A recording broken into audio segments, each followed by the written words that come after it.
क्षत्रवासी गाव अंबरजे येथे आत्मोन्नती विश्वशांती अखिल भारतीय स्वानंद सद्गुरू सेवा भजन प्रेमी मंडळ आणि संपूर्ण ग्रामस्थांच्या वतीने हे जे या ठिकाणी कार्य उभं आहे, हे आनंदमय वातावरणातून चालत आलेली ही जी नौका आहे, त्या नौकेचं बुड पाहिलं तर संपूर्ण ग्रामस्थांचा त्याला हातभार लागलेला आहे.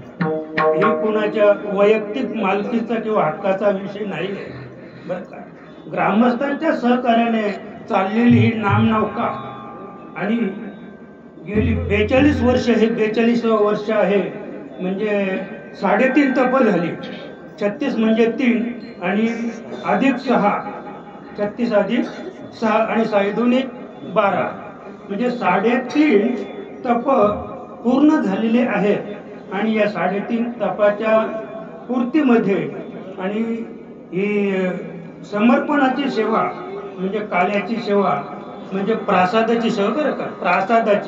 प्रसादाची नाही, प्रासाद बरं का. आणि ही प्रासाद गोकुळात होती ना महाराज. तर ती घर, प्रासाद म्हणजे घर, पण गोकुळात घरं नव्हती, प्रासाद होती. प्रासाद लक्षात का. तर हा प्रासादाचा कार्यक्रम आहे आणि वर्ष 42 आहे. आणि ही काल्याच्या कार्यक्रमाची सेवा माझं पामराच्या वाट्याला आलेली आहे. आलेली नाही, आम्ही मागूनच घेतो महाराज. ही सेवा आम्ही राखून ठेवलेली आहे. 30 वर्ष झाली. 1995 पासून ही काल्याची सेवा आपणच करतो. आणि 30 वर्ष गवळणीवरच अभंग होता, गवळणीवरच कार्य होतं. पण यावेळेला महाराज अभंग घेतला आणि हा जो डबडा आहे ना, तो कुणावर कधी काय प्रेम करेल ते सांगता येणार नाही. या अभंगावर माझं नितांत प्रेम आहे. ज्याच्यावर प्रेम आहे ना त्याच्याविषयी बोलावं माणसाला. असं मला ह्या अभंगाच्या बाबतीत एवढं प्रेम आहे. मी अभंगाच्या अंतरंग जे आहे त्या अंतरंगावर प्रेम आहे. पुढे पाहू आपण. तेव्हा आपल्या सेवेसाठी घेतलेला अभंग जगद्गुरु नव्हे पंढरपूर रहिवासी नामदेव महाराज, तर त्याचं पूर्व आयुष्य असंच गेलं. उसाच्या शेजारी, उसाच्या सावलीमध्ये गेलं अर्ध आयुष्य. आणि नंतर त्याला उसाची गोडी कळली, लक्षात का. आणि उसाची गोडी कळल्यानंतर हा नंतरचा अभंग बरं का. नाथ महाराजांच्या नामदेव महाराजांच्या उत्तर आयुष्यात त्यांनी निर्माण केलेला किंवा जगापुढे मांडलेला स्वतःचा अनुभव आहे.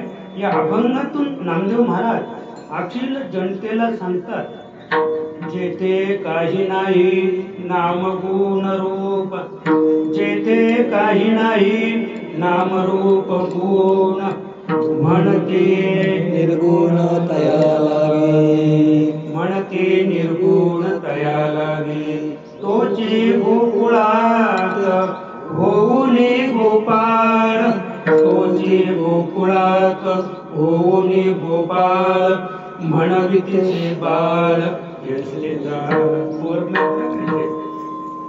लोक नाही म्हणत, म्हणवितसे बाळ यशोदेचा. हे स्वतःनेच म्हणून घेतलं. सांगतो पुढे त्याचं कारणही सांगतो.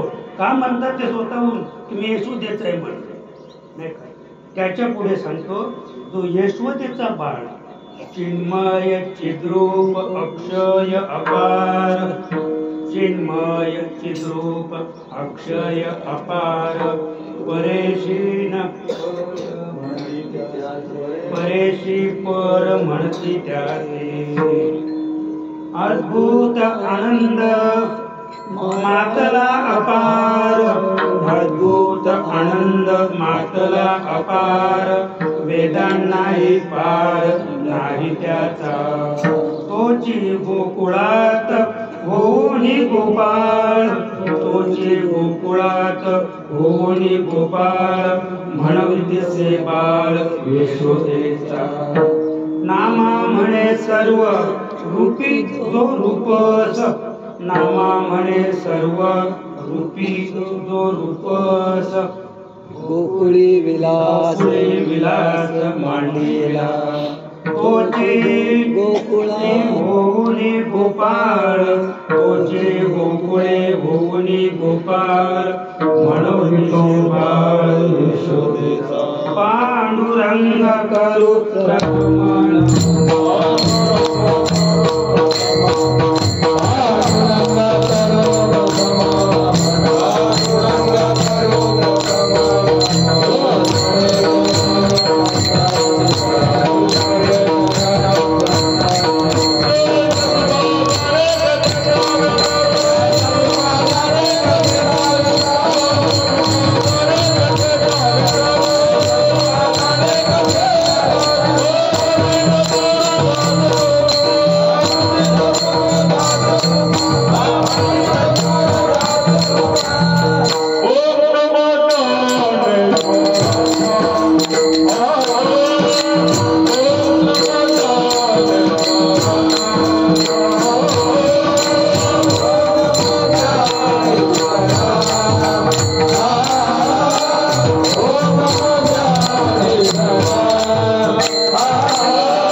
पांडुरंगाला नमन करून आणि आजच्या आपल्या या अल्पशा कीर्तन रूपी सेवेला आरंभ करूया.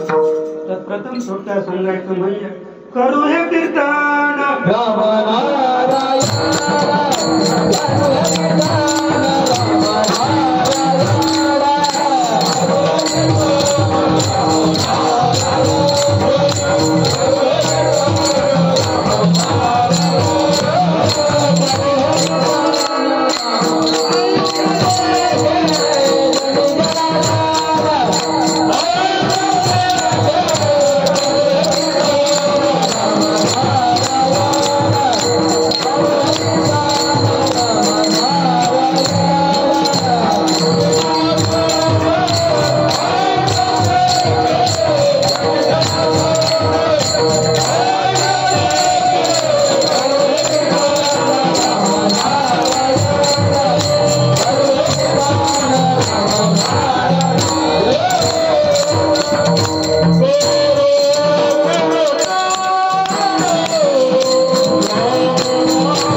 कोणतं कीर्तन? हे कीर्तन रामनारायण असेल का? हे कीर्तन तुकोबाने केलं, हे कीर्तन माऊलीने केलं, हे कीर्तन नाथ महाराजांनी केलं. गाढवाला पाणी पाजलं महाराज. एका अंतरीच्या मुलाला कडेवर घेऊन त्या उन्हात त्याचे पाय भाजत होते, त्याला घरी नेऊन सोडलं. आणि हेच कीर्तन करून नामदेव महाराज स्वानाच्या पाठी तुपाची वाटी घेऊन धावत सुटले. नामदेव कीर्तन करी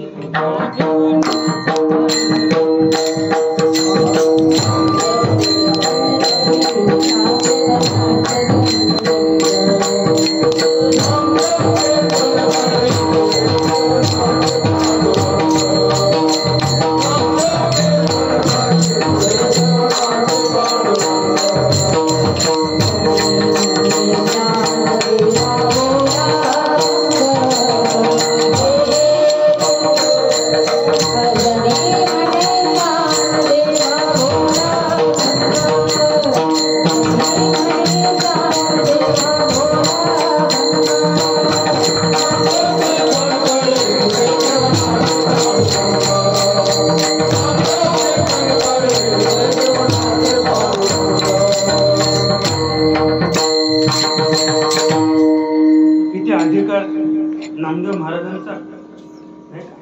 आपल्या कीर्तनात कोणाला परवाचा कीर्तनकर कसा होता, किती नाचत होता आणि एकटाच नाचत होता. काय आनंद. त्याने सांगितलं माझ्या अंगातच येते कीर्तन म्हणे.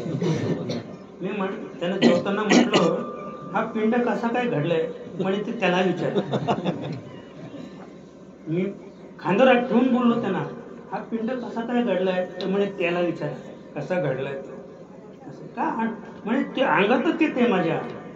असं हे परमार्थ अंगात आला पाहिजे बरं का. हा अनंत युगाचा देहवारा अनेक युगामध्ये हा देह घेत घेत घेत त्या वाऱ्याच्या संगतीने वाहत वाहत वाहत आपण इथपर्यंत आलो मनुष्य द्यायला. आता तो वारा अंगात नको यायला. अल्लारीची वारी माझ्या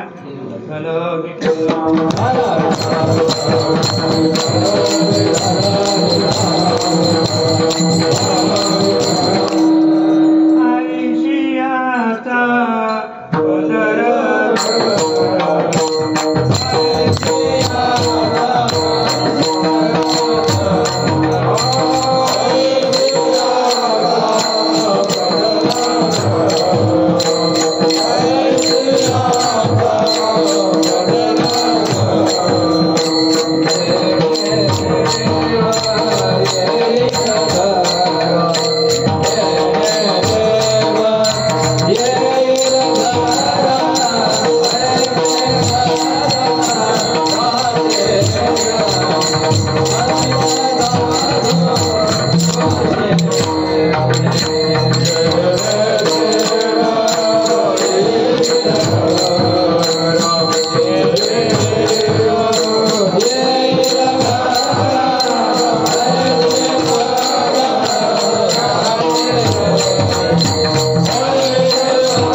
पदराचे धनी साधू ऋषी आयशियाचा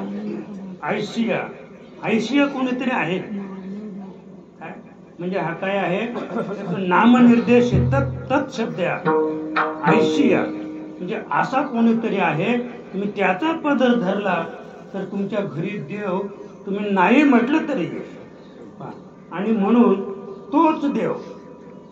आता आपल्या हर्षदाताईने सांगितलं की तोच देव नामदेव महाराजांच्या कीर्तनात नाचत होता आणि जणी टाळ घेऊन मागे उभी राहायची आणि ती माऊली ज्ञानोबरांना सांगायची बोला अभंग तुम्ही बोला. आता आपण आज पाहतो नाही का जे मोठ्या मोठ्या महाराजांची कीर्तनं असली तर जाहीर करतात सध्याची चाल आमचे रवी महाराज आणि चेतन महाराज बोलते, बाकी कोणी ती मध्ये तोंड घालायचं नाही. तशी जनाबाईचा तो आदेगर होता महाराज, ती सांगायची ज्ञानदेवा तुम्हीच बोला. आणि ती तिच्या जीवीची आवडी होती जनाईच्या, तिला फक्त माऊलीची गायची ना ते तिला आवडायचं, म्हणून ती सांगायची हक्काने तुम्हीच गा, म्हणजे माझ्या कानाला जरा गोड वाटेल थोडक्यात. तर असा ज्या नामदेव महाराजांचा अधिकार, ते नामदेव महाराज उत्तर वयामध्ये भगवान पांडुरंग परमात्म्याच्या आज्ञेने जेव्हा आवड्या नागनाथाला गेले, खऱ्या वस्तूची त्यांना ओळख झाली बरं का. आता आपण पाहतो ना सुंदर ते ध्यान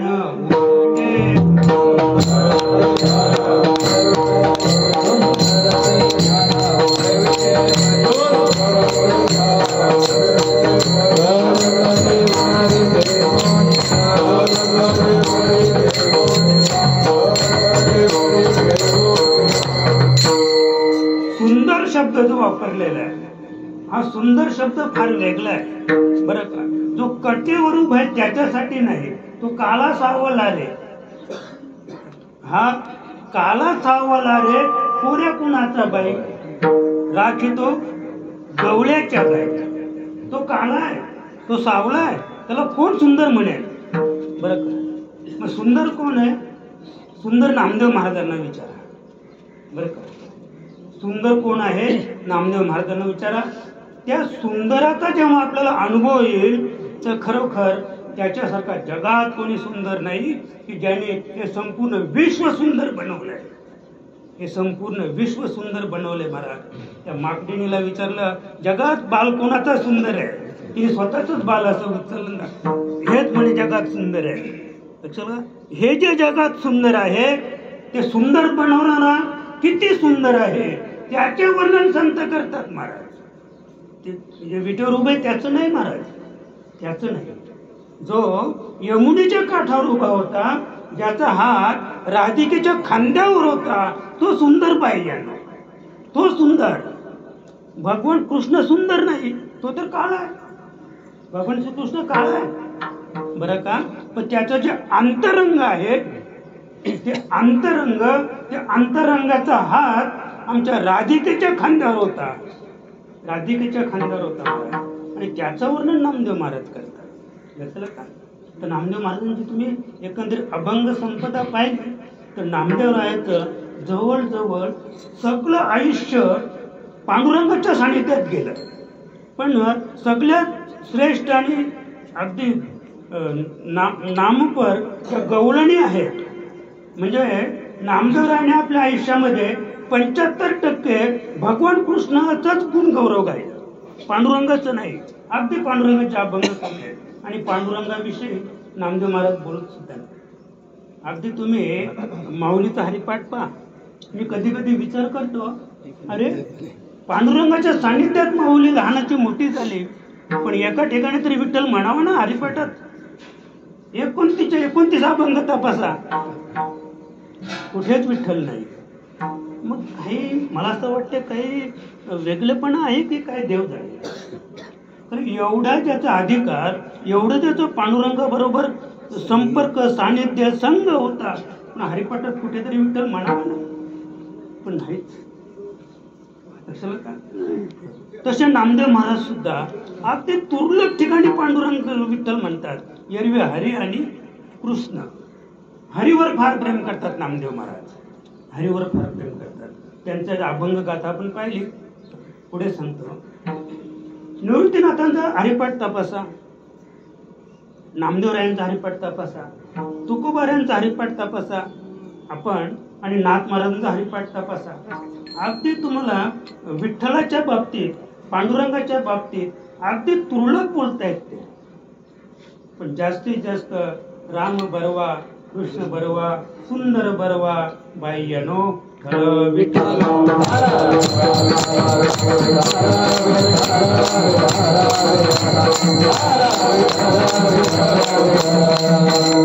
आणि म्हणून आजच्या आपल्या सेवेसाठी घेतलेला जो अभंग आहे आपण त्याचा आधी अगदी थोडीशी पार्श्वभूमी पाहू आणि मूळ कार्याकडे वळूया. प्रस्तुत अभंगातून नामदेव महाराज सांगतात, जेथे नाही काही नाम रूप गुण. म्हणजे नामदेवरायांना विसोबा क्षेत्राच्या संगतीने, विसोबा क्षेत्राच्या अनुग्रहाने, विसोबा क्षेत्राने जेव्हा नामदेव महाराजांना बोध केला, बरं का, मग आधी त्यांना काही येत नव्हतं का? सगळं काही येत होतं. आता मी थोडक्यात सांगतो. मी आता हा आमचा नातू आहे, 1 नंबर पट्टीचा पकवात वाजवतो आज पण असं आहे. पण आता त्याला त्र्यंबकेश्वरला म्हणजे पुढचं शिक्षण घेण्यासाठी, म्हणजे आता तो जे शिकलाय, आता जो ते वाजवतो, हे सर्वश्रेष्ठ त्याचं वाजवणं आहे.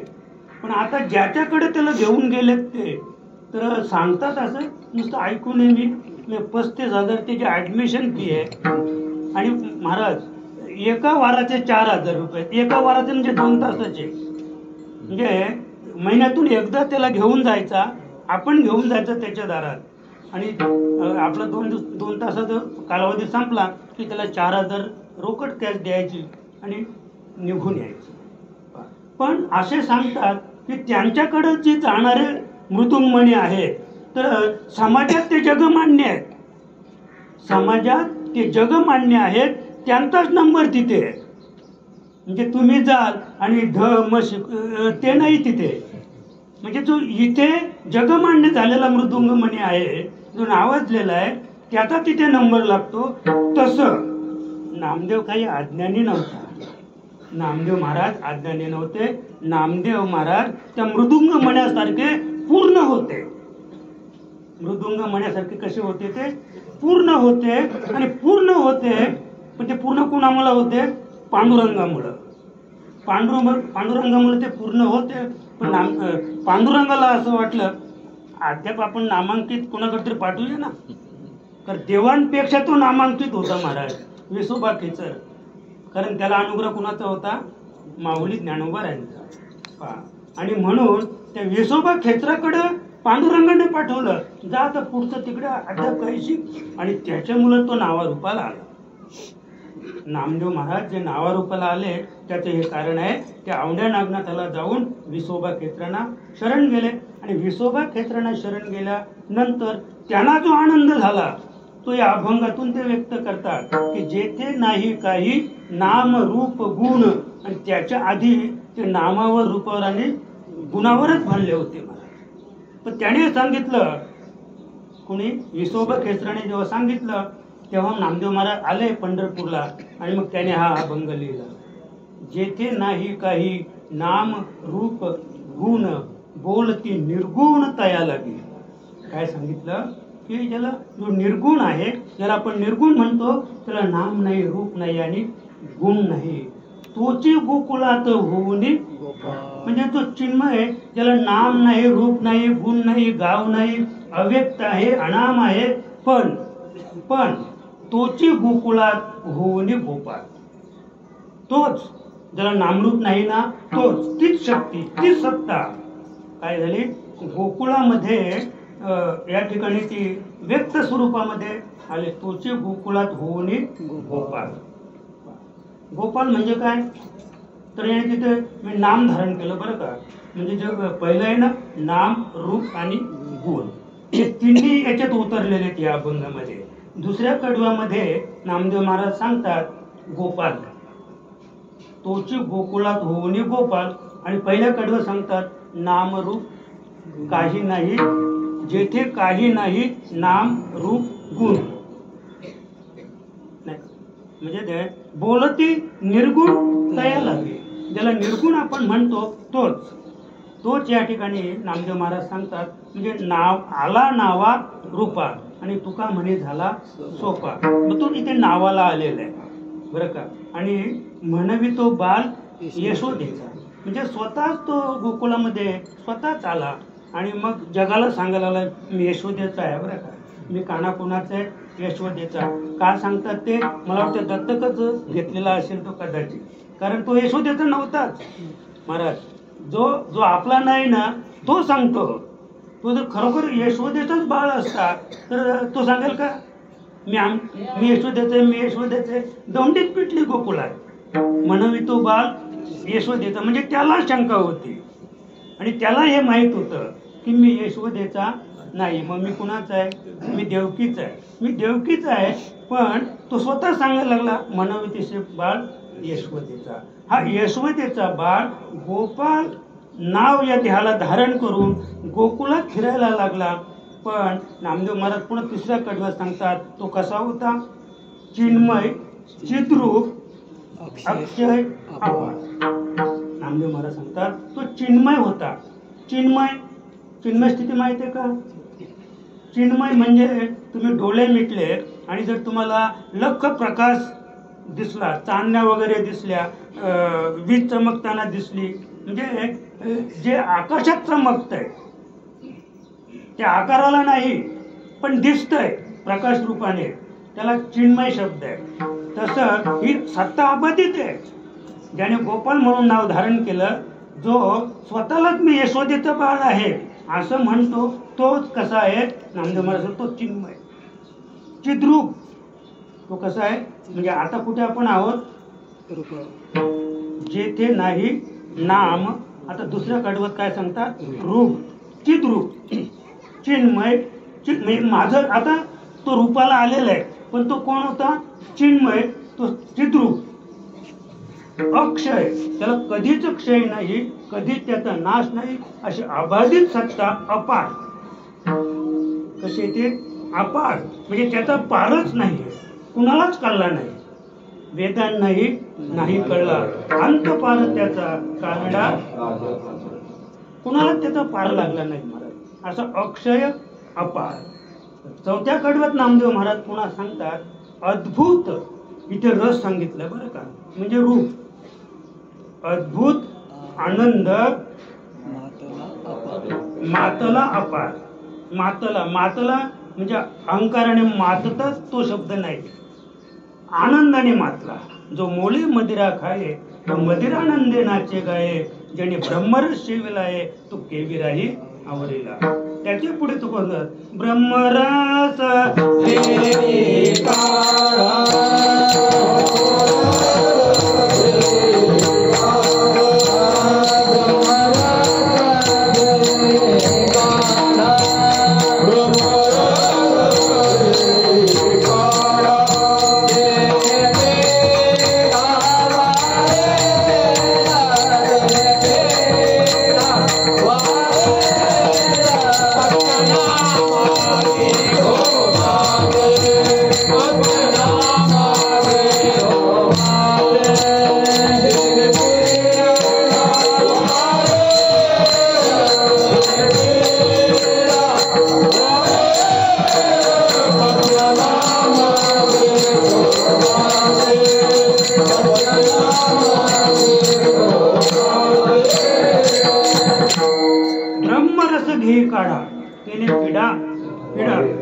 आजार नाही बरं का. आजारासाठी डॉक्टरकडेच जावं लागेल आपल्याला.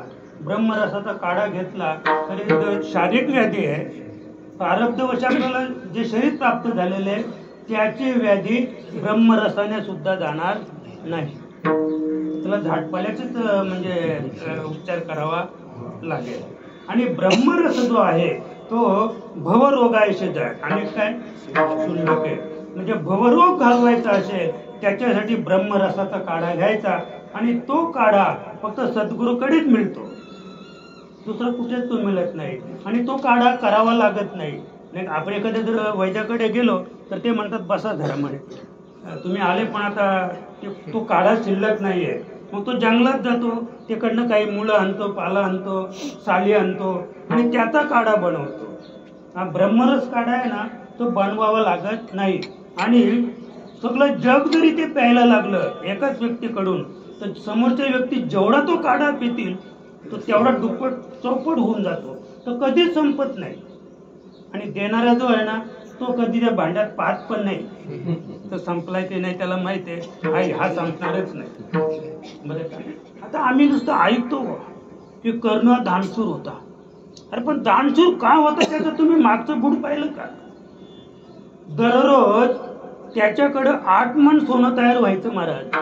8 मन म्हणजे 8 चोक 32, 320 किलो सोनं ज्याच्या घरात रोज निर्माण व्हायचं त्याला दानशूर म्हणावा का?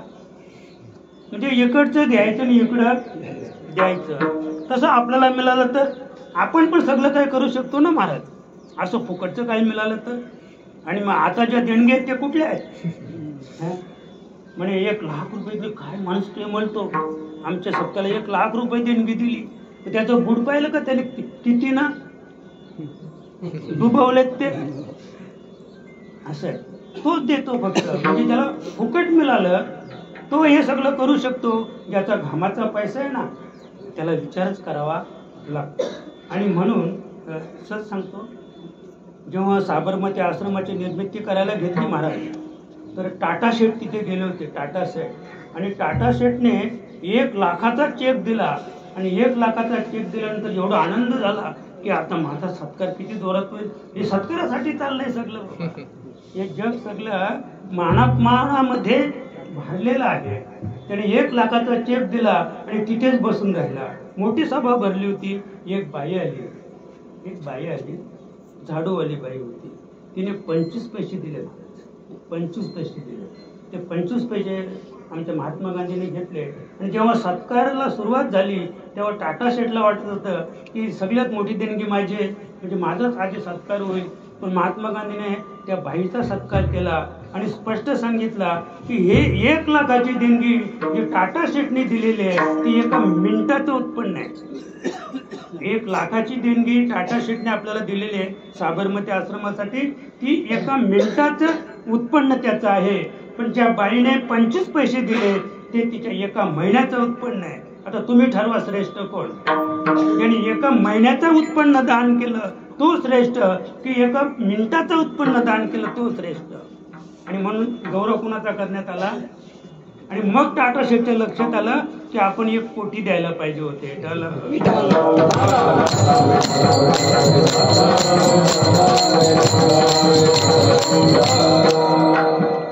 अद्भुत आनंद मातला अपार. काय सांगतात नामदेव महाराज की मग तो रस सेवन केल्यानंतर, ते रूप पाहिल्यानंतर आमचा जो आनंद आहे तो मातला बरं का. म्हणजे इतका तो आनंदी झाला. आणि जो आनंद नामदेवरायांनी भोगला तो अद्भुत आनंद, त्या रूपाचा आनंद जो भोगला तो आनंद ते त्या उत्तरार्धात सांगतात की वेदांनाही पार नाही त्याचा.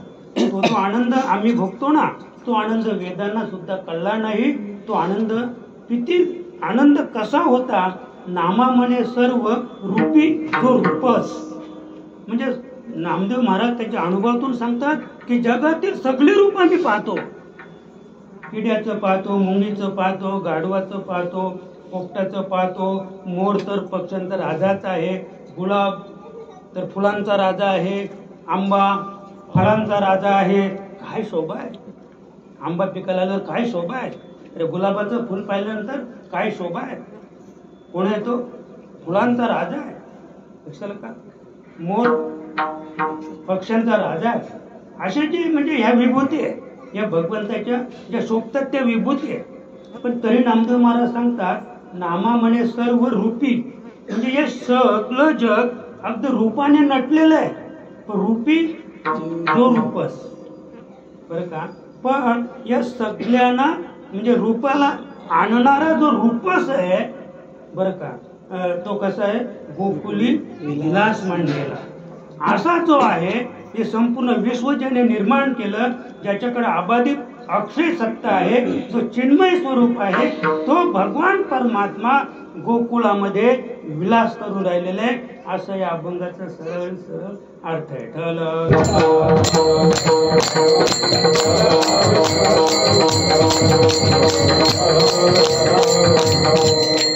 आता या अभंगात प्रवेश करण्यापूर्वी आपल्याला 4 गोष्टी पाहिजे आहेत.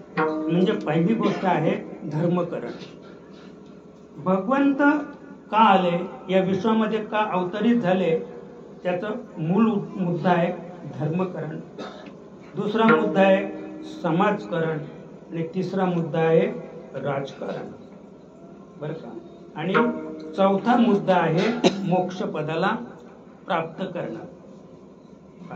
तर अगदी आपण जवळून विचार केला तर भगवंत गीतेमध्ये अर्जुनाला सांगतात, यदा यदा हि धर्मस्य ग्लानिर्भवति भारत अभ्युत्थानम् अधर्मस्य तदात्मानं परित्राणाय साधूनां विनाशाय च दुष्कृतां धर्म संस्थापनार्थाय संभवामि युगे. गरज भासली, देवाला गरज भासली की आपल्याला अवतार घ्यावाच लागेल. अधर्म माजला होता नाही का,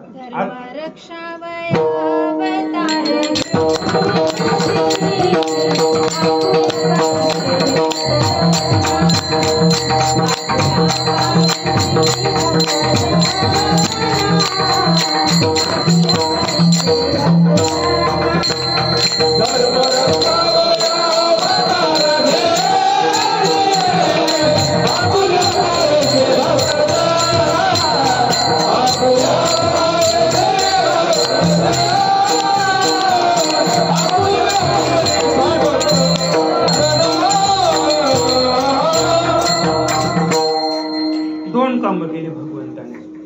धर्मरक्षावया अवतार भेशी, धर्माचं रक्षण करणं म्हणजे दुष्टांचा संहार.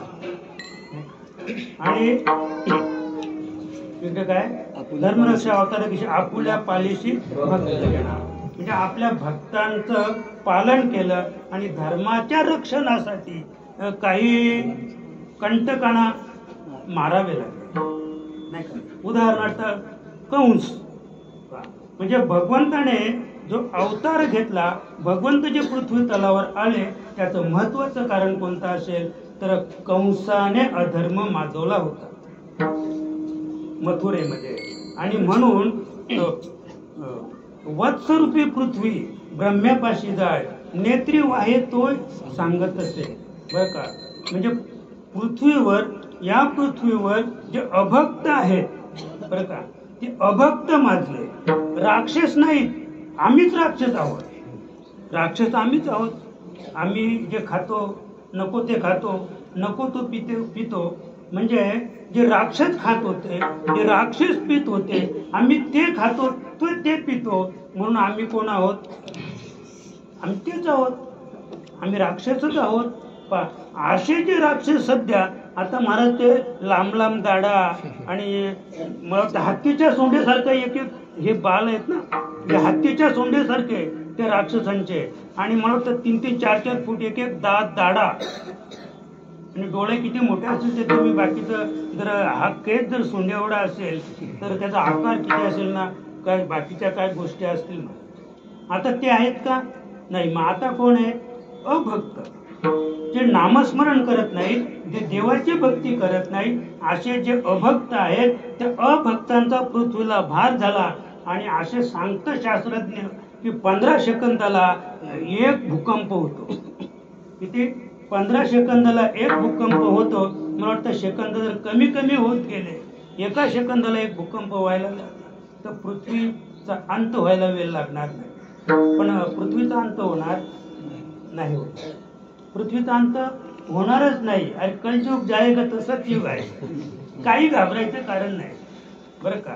मी तर केव्हा बाबा, मी जेव्हा ते जग बुडी झाली होती ना, जग बुडणार होती, एकदा अंधार पडणार होता, तर बऱ्याच त्यांनी भाकीत केलं. मी तेव्हा सांगितलं काही होणार नाही, काही घाबरायची गरज नाही. आपण कोणी मोठे नाहीत, पण नाहीच झालं ना, नाहीच झालं.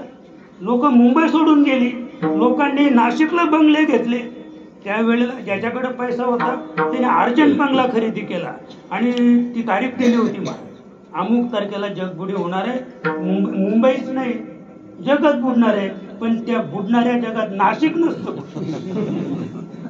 त्या बुडणाऱ्या जगात नाशिक बुडलं नसतं, म्हणून त्याने बंगला कुठे घेतला?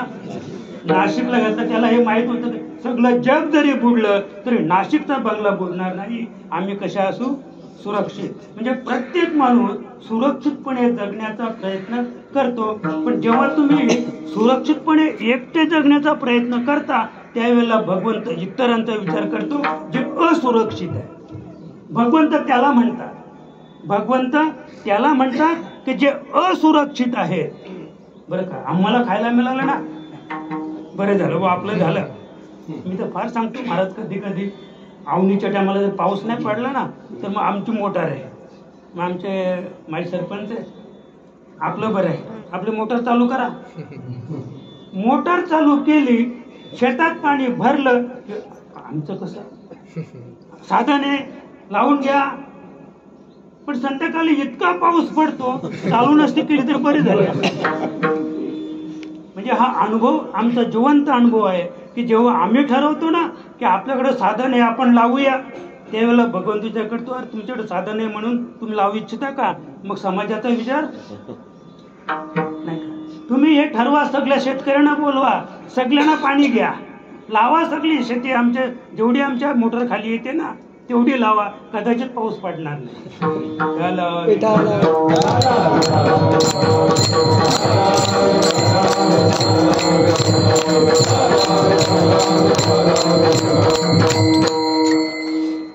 वत्सरूपी पृथ्वी ब्रह्म्यापाशी जाय, नेत्री वाहे तोय सांगत असे. म्हणजे पृथ्वीने त्या ठिकाणी गायीचं रूप घेतलं आणि गायीचं रूप घेऊन ब्रह्मदेवाकडे गेले, सांगितलं बाबा काय फार अतिशय म्हणजे कठीण समस्या आहे, अधर्म माजलेला आहे, कंसाने उच्छाद मांडलेला आहे आणि आता ह्या म्हणजे इथे जगावं कसं हा प्रश्न आहे. आणि म्हणून ते ब्रह्मदेव भगवान शंकराला घेऊन कुठे गेले? भगवान विष्णूकडे गेले. आणि मग अगदी मी धर्मकरणातून थोडक्यातच बाहेर येईल, कारण आपली वेळा सरकतच चालली आणि ठरवले आपण 12 वाजेपर्यंत संपूया. तर मग हे तिथे जाऊन त्यांनी विचार विनिमय केला की आता आपल्याला अवतार घ्यावाच लागेल, नाहीतर अधर्म अधिक माजेल आणि अधिक माजल्यानंतर मग त्याच्यावर आपला काही पर्याय करता येणार नाही. ज्याने अंतिम स्थितीला पर्याय केला ते भगवान श्रीकृष्ण होते. ज्याने अंतिम स्थितीला पर्याय केला तो रावण होता तो महाराज. आपल्याला नाही जमणार. एकदा आपल्या हातातून गेलं ना, एकदा पोरगा अतिशय दारू प्यायला लागला, लोक सांगतात, तरी आई म्हणते नाही पेत तो. बरं का, लोक सांगतात अरे तुझा पोरगा पडला होता दारू पिऊन, नाही तो एकदा पडला होता मी पडतो रोज तो, तरी ती आपल्या पती नाही, त्यांचं काय ऐकता, आपला मुलगा दारू नाही पित कशाला का. म्हणजे ही जी आपली जी गडबड आहे बरं का, जेव्हा आपण हा जो विचार पाहतो बरं का, आणि म्हणून हे तिघे एकत्र बसले आणि त्यांनी विचार केला की आता आपल्याला अवतार घ्यावाच लागेल. आणि अवतार कोण घेतो? भगवान महाविष्णू, भगवान परमात्मा ज्याला म्हणतात ते अवतार घेतात. आणि म्हणून मग तेव्हाने विचार केला की आता आपल्याला अवतार घ्यावाच लागेल.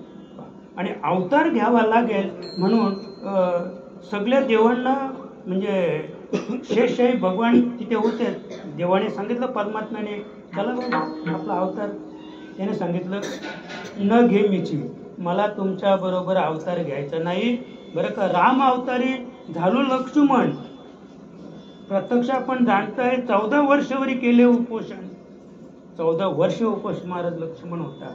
पण नुसती हवा पिऊन होता, हवा बरं का.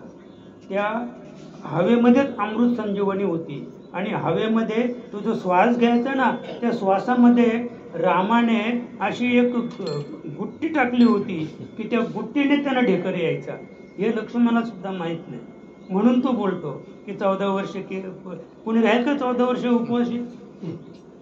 तो आकारी होता ना, त्याला खावंच लागेल महाराज. ज्याला 10 इंद्रिय 11वं मन आहे, ज्याने आकार घेतलेला आहे त्या आकाराला खावंच लागेल. मग लक्ष्मण का निराकार होता का? मग त्याला अमृत संजीवनी न कळत रामाने दिली होती, न कळत दिली होती. कारण पुढे महान असं कार्य होतं, जेव्हा लक्ष्मणाला शक्ती लागली बरं का, त्यावेळेला मग आता हे कार्य कसं करायचं, मग ते कार्य कोणी केलं? हनुमंतरायाने केलं. फक्त मला एवढंच सांगायचं आहे की तो अधर्म निपटवायचा होता आणि म्हणून शेषशाही भगवान म्हणतात की तुमच्या बरोबर मला अवतार घ्यायचा नाही, पण का घ्यायचं नाही? त्याच्यापेक्षा अशी आपल्यावर आपलं असं प्रारब्ध का बनलं प्रारब्ध? ते देवभावाचा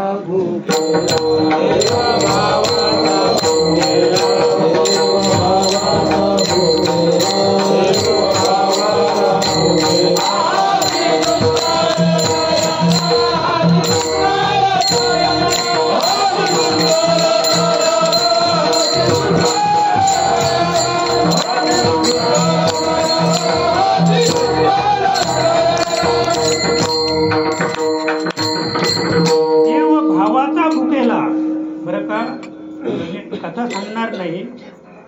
जिच्या लग्नामध्ये 14 बोकड कापायला आणले होते हल्दीना, तिने त्या राज्याचा त्याग केला. भिल्ल राजाची मुलगी होती. लोक भिकारीण होती का ती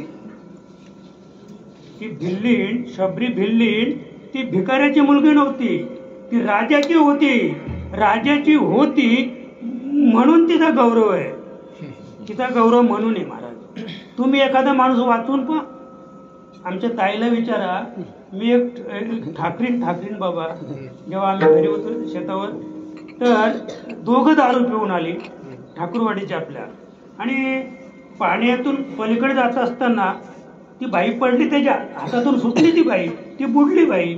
ती बाई बुडल्यानंतर हा बादर कडेने चालत होता आणि बाई बुडून जात होती. चालता चालता त्याची चप्पल एक पाण्यात पडली, एक चप्पल त्याच्या हातात आणि एक चप्पल पाण्यात. पार ते प्रेत नाही, म्हणजे ती जिवंतच, पण ती वाहत खाली आली. माझ्या डोकीपेक्षा जास्त पाणी होतं, साधारण 6 ते 7 फूट पाण्यापर्यंत ती आली आणि तो बोंबलायला लागला.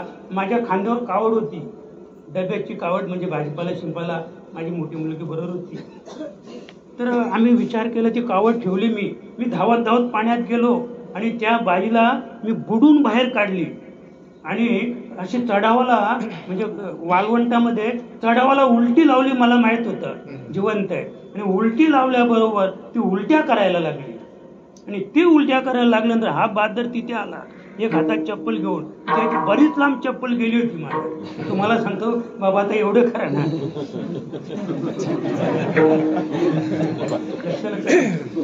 पण आमचा काहीच गुणगौरव नाही, गावात सुद्धा माहित नाही. म्हणजे त्या बाईचा खरोखर आम्ही जीव वाचवला, पण काय गौरव आहे का?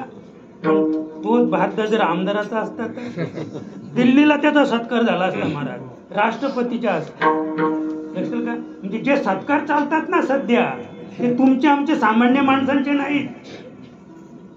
ही शोकांतिका आहे आपल्या देशाची ही शोकांतिका आहे. आता आपण कुठे आहोत? जे प्रारब्ध करून लक्ष्मण आला होता, जेव्हा ते शबरीकडे गेले, तर मातंग ऋषीची सेवा आयुष्यभर जिने केली. म्हणजे वयाच्या 9व्या वर्षी केली होती महाराज ती. तर सर्वसाधारणपणे तिचं आजचं रूप तुम्ही पाहिलं तर 70च्या पुढे सगळे केस पिकले, अंगाचे सगळे केस पिकले, डोईचे सगळे केस पिकले. म्हणजे 70 ते 80 वर्षे तिने मातंग ऋषीची सेवा केली. आणि मातंग ऋषी जेव्हा निजधामाला निघाले, तेव्हा तिने पाय धरले, देवा माझं काय?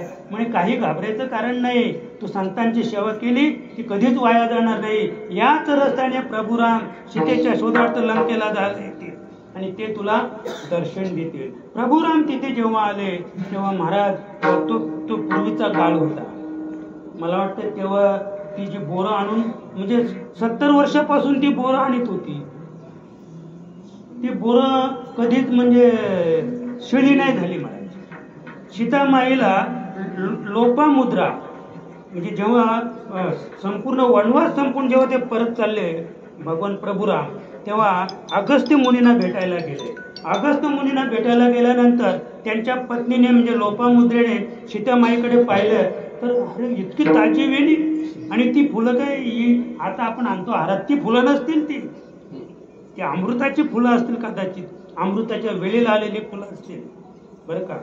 तर तेव्हा त्याने विचारलं, काय ग सीते, आता तू तर 14 वर्ष वनवास भोगून आलीस, ही तुझ्या म्हणजे वेणीला ही माळलेली फुलं कुठली?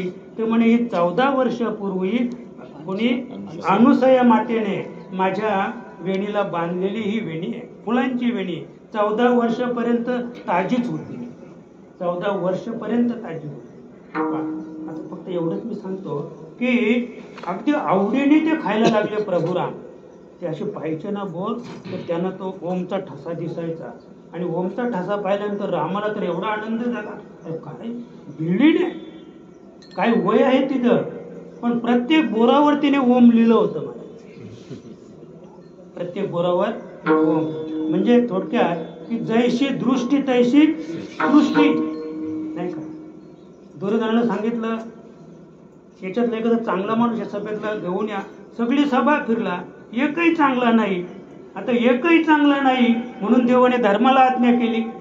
आता सगळेच वाईट आहे. आता तर धर्माला प्रश्नच होता की सगळी वाईटाची सभा न्यायची कशी देवापुढे. तर धर्मराजा संपूर्ण सभेत फिरला ना, खाली हात आला म्हणे देवा एकही माणूस वाईट नाहीये, सगळी चांगलीत कुणाला. लक्षात का. तसं म्हणजे प्रभू रामाची दृष्टी तशी होती. त्यांना त्याबरोबर ओमचा ठसा म्हणजे नामाचा ठसा दिसत होता आणि लक्ष्मणाला ते दाढेचा ठसा होता की म्हणे ही बोरं चाखून ठेवलेली आहेत, उष्टी बोरं खायची नाहीत. म्हणून प्रभुराम एक बोर खायचा महाराज. आणि एवढं प्रेम होतं भावावर, सामान्य प्रेम नव्हतं. ही चारी भावंड ह्या आदर्श जगामध्ये घेण्यासारखा आदर्श चारी भावंड. प्रभुराम एक बोर खायचा आणि लक्ष्मणाला 2 द्यायचा. लक्ष्मणाला किती देत होता, एक नव्हता ते. लक्ष्मणाला 2 बोरं द्यायचा, स्वतः एक खायचा.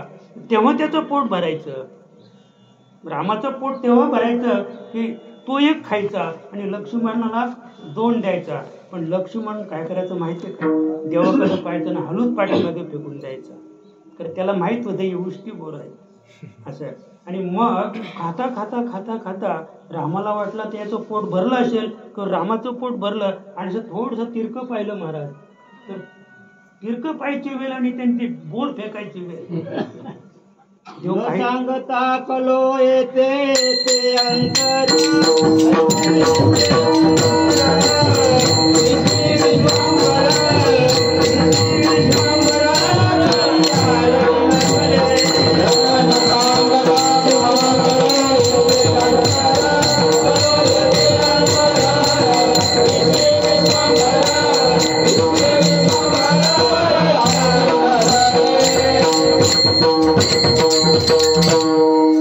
सांगता कले.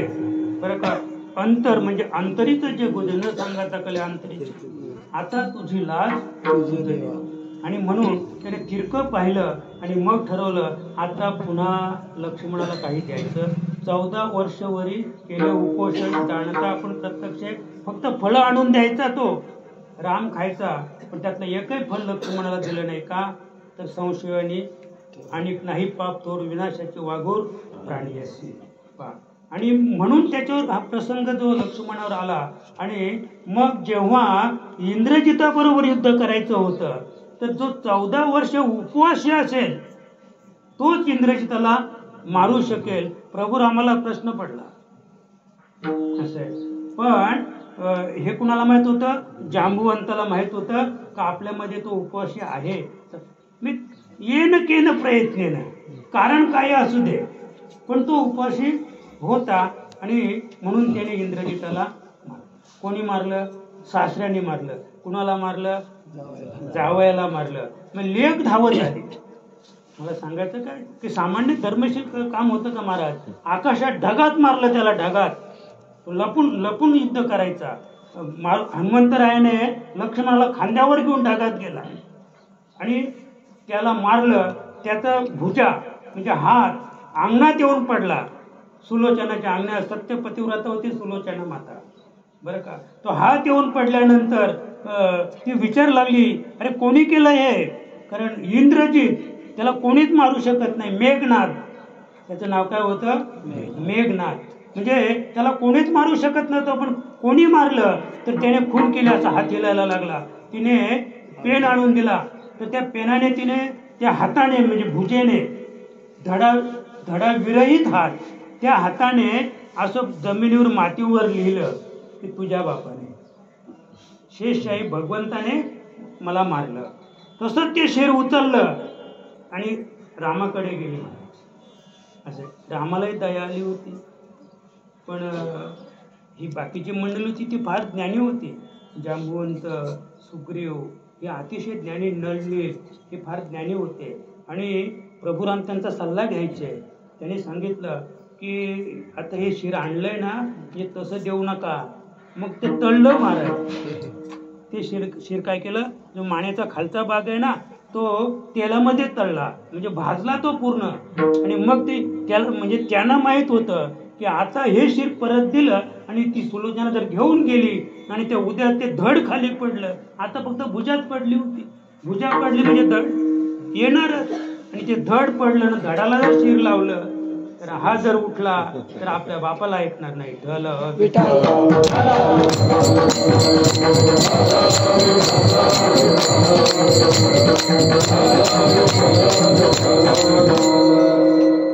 म्हणून आपलं फक्त आता आपण कुठे होतो, 14 वर्ष वर केले उपोषण, जाणता आपण प्रत्यक्ष मला अवतार घ्यायचा नाही. मग भगवान परमात्मा सांगतात की आता तुबा होईगा सर्वज्ञ, पाळीन मी आज्ञा तुझी बारे.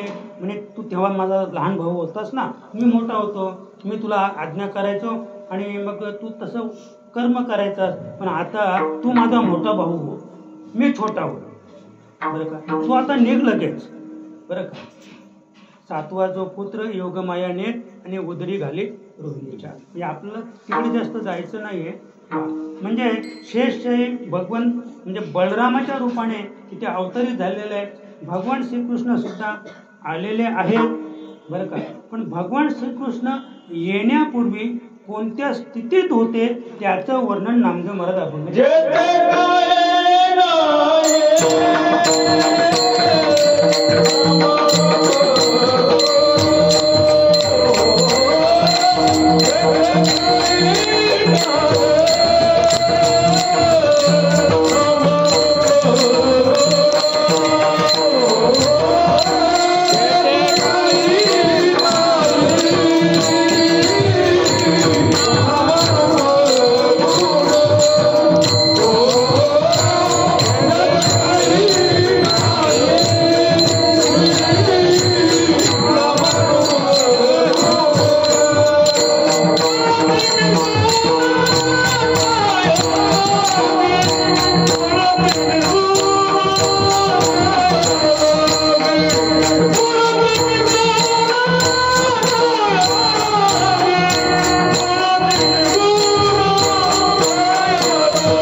भगवान विष्णू एकत्र बसून जिथे विचार वनमय शेष आहे भगवान त्या ठिकाणी जो विचार विनिमय तिथे मांडला गेला, तर ती स्थिती, तो काळ, ती वेळ आणि ती जागा अशी होती की जेथे नाही काही नामरूप गुण. तो जो भगवंत ज्याला अवतार घ्यायचा होता, ज्याने शेष भगवंताला आज्ञा केली, तो भगवंत तो नाम रूप आणि गुणा विरहित होता, गुणातीत होता. रंग नहीं रूप नहीं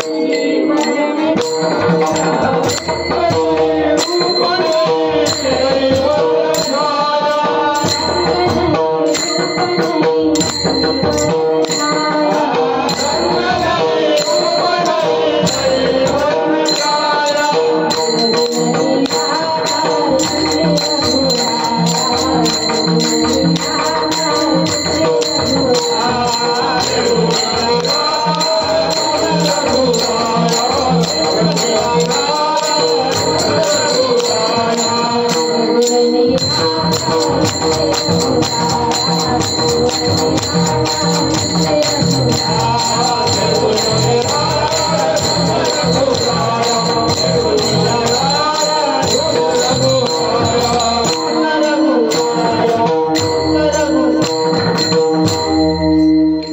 सुंदर रूप नाही, रंग नाही, नाही वर्ण छाया, त्याचं संपूर्ण.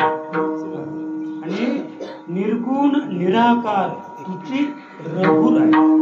तो निर्गुण आहे, निराकार आहे बरं का. देवाना हे रूप देव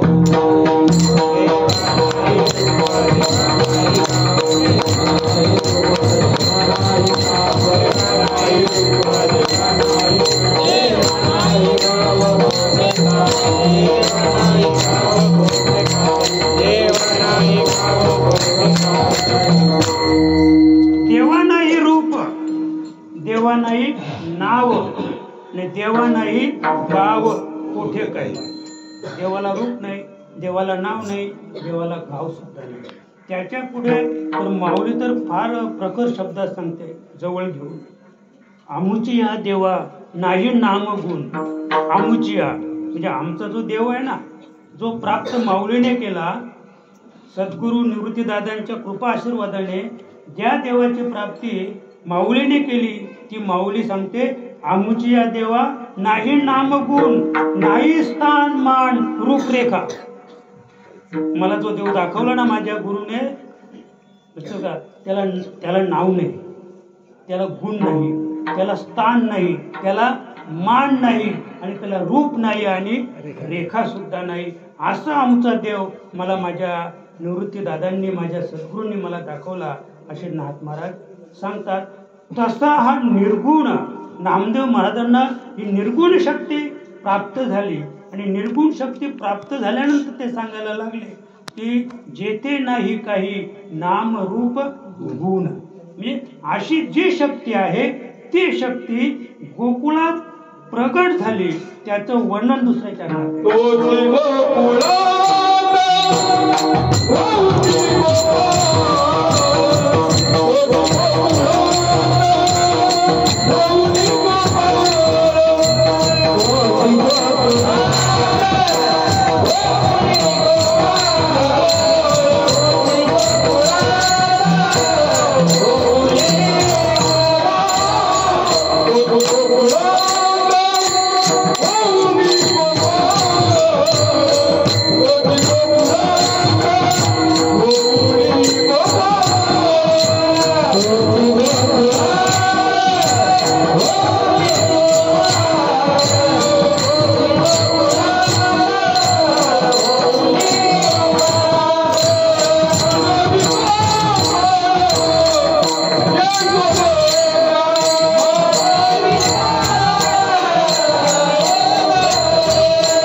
कोणता जो वैकुंठात होता, जिथे मोठी सभा भरली होती, पुढे आपलं कार्य आणि कारण आहे, तोची गोकुळात होऊनी गोपाल. किती खाली आले ते गोपाल, म्हणजे गायीचं रक्षण करणारा. गोपाल म्हणजे गोनाम इंद्रिय, इंद्रियांचं रक्षण करणारा बरं का. ही जी इंद्रिय आहेत ना, तर त्यांना आडमार्गाला लावायची नाही, वाईट मार्गाला न लावणे, यानं त्याची पाळणूक करणे. इंद्रिय सांभाळणे म्हणजे कुठल्या तरी कुमार्गाला लावणे असं त्याचा अर्थ नाही. एक एक इंद्रिय लाख मोलाचं आहे.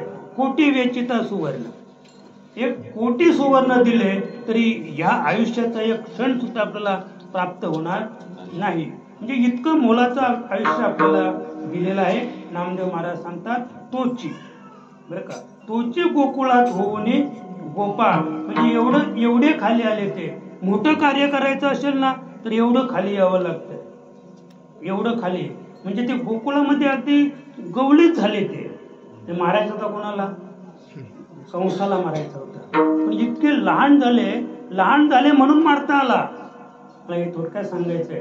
तुम्ही जेव्हा आणि माऊली तर आपली सांगायची, नीचपण हेच बरवे मधु शर्करे चाखावे उन्मत्त ऊनी फोडावे गजवनीची लाकडे. त्याच्या पुढे ऊंचा सब कोई कहे नीचा कोई न होय एक बार नीचा होय तो सबसे ऊंचा होय. उगीच मारतात. वयाच्या 8व्या वर्षी मारला कंस. कितव्या वर्षी मारलाय? वयाच्या 8व्या वर्षी कंसाला मारलंय भगवंताने. असं आपला विषय की तोच भगवंत गोकुळामध्ये गोपाल नावाने अवतरित झाला आणि म्हणवितो बाळ यशोदेचा. मी यशोदेचा बाळ आहे, मी यशोदेचा बाळ आहे. अगदी नामदेव महाराजांच्या भाषेत सांगायचं झालं तर विश्वाचा जो पिता, हे संपूर्ण विश्व ज्याने जन्माला घातलंय, संपूर्ण विश्वाचा जो पिता बरं का, ज्याच्या हाती सूत्र, या जगाचं सूत्र ज्याच्या हातामध्ये, त्यांनी असं आडवं बोट केलं ना तर जगाचा प्रलय होईल. नुसतं असं आडवं बोट केलं जगाचा प्रलय होईल. किंवा तिरक्या नजरेने जगाकडे पाहिलं म्हणून तर समदृष्टी चरण विटेवरी साजिरे. तू तिरकं कधीच पाहत नाही. आणि जेव्हा थोडं तिरकं पाहिलं तर अंत होऊन जाईल जगाचा, पृथ्वीचाच नाही, पृथ्वीबरोबर पाणी पण विरून जाईल. पृथ्वीबरोबर पाणी विरून जाईल आणि पृथ्वीवर पाणी विरून जाईल आणि मग आकाश शिल्लक राहणार आहे का? ही पंचतत्व म्हणजे पृथ्वी गेली, पाणी गेलं, त्याच्याबरोबर तेज गेलं, तेजाबरोबर वायू गेला आणि वायू बरोबर आकाश गेलं. हे सगळ्याचा बाद होणार आहे महाराज. आणि म्हणून हे जे सूत्र आहे म्हणजे विश्वाचा जो बाप, ज्याच्या सूत्र, ज्याच्या हातात सूत्र आहे, सूर्याला त्याने एकदाच आज्ञा केलेली आहे, अमुक वाजता उगवायचं आणि अमुक वाजता मावळायचं. बस, बाकी काही विचारायचं नाही. जर तुला ताप आला, थंडी आली तरी मला सांगू नको. ताप आला तरी तुला उगवत प्रकाश द्यावाच लागेल जगाला. चंद्राला पण आज्ञा केली. आणि सूर्य चंद्राची तर जाऊ दे, पण समुद्र रेखा ओलांडावी. पण त्याला सांगितलं 1 इंच वर यायचं नाही. किती नद्या का बाबा, सामान्य पाणी जाते महापुरामध्ये, मोजता तरी येईल का ते? एवढं पाणी त्या समुद्रात चारी बाजूने प्रवेश करतंय तरी समुद्र 1 इंच सुद्धा वाढत नाही महाराज. कारण रेखा न ओलांडावी. त्याने त्याच्या सूत्र त्याने सांगितलं, एवढा जरी वर आलास ना तुला दाबेन मी वरून खाली. लक्षात का? एवढी शक्ती आहे. अरे एका क्षणामध्ये एका घोटात समुद्र ज्याने पिऊन टाकला अगस्त्य मुनीने. तिथे ज्याच्या हातात सूत्र आहे तो काय करू शकेल? पण म्हणवितो पुत्र नंदजीचा. जगाचा बाप, त्याने जग निर्माण केलं बरं का. सगळं जग म्हणतंय हा आमचा बाप आहे, पण तो बाप इतका लहान झाला, तो म्हणतो मी जगाचा बाप नाही, मी नंदजीचा पुत्र आहे. मी कोण आहे? मी नंदजीचा पुत्र.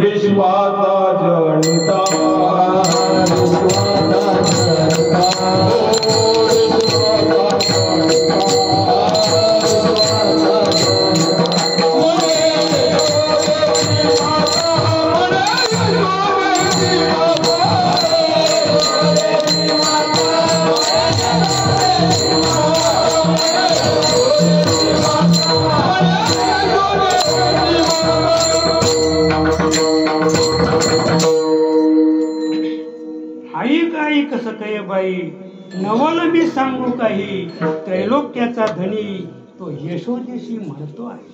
कुणाला आई म्हणतो? तो यशोदेला आई म्हणतो. यशोदेला आई म्हणू द्या. पण नामदेव महाराज सांगतात बरं का, नामदेव महाराज सांगतात, वेडावला शेष शिनले वेदचारी निजे मांडीवरी यशोदेच्या.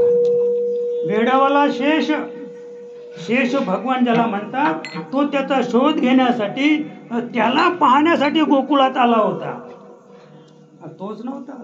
33 कोटी देव, ज्याला देव म्हणतात, नुसते देवच नाहीत तर राक्षस सुद्धा आले होते पाहायला. कोणाला? त्याला. तो कुठे होता? बरं का. वेडावला शेष, शेष वेडा झाला आणि शिणले वेद चारी, म्हणजे शोधून शोधून अगदी शिणले, ते हैराण झाले चारी वेद. कुणाला त्याचा तपास लागला नाही, कुणाला तपास लागला नाही. मग नंतर कळलं निजे मांडीवरी यशोदेच्या, तो यशोदेच्या मांडीवर निजला होता, डोळे मिटले होते म्हणून त्यांना कळला नाही. डोळे उघडे असते तर कदाचित शेषालाही कळला असता आणि वेदांनाही कळला असता, पण त्याने डोळे मिटून घेतले होते. म्हणजे काय केलं होतं?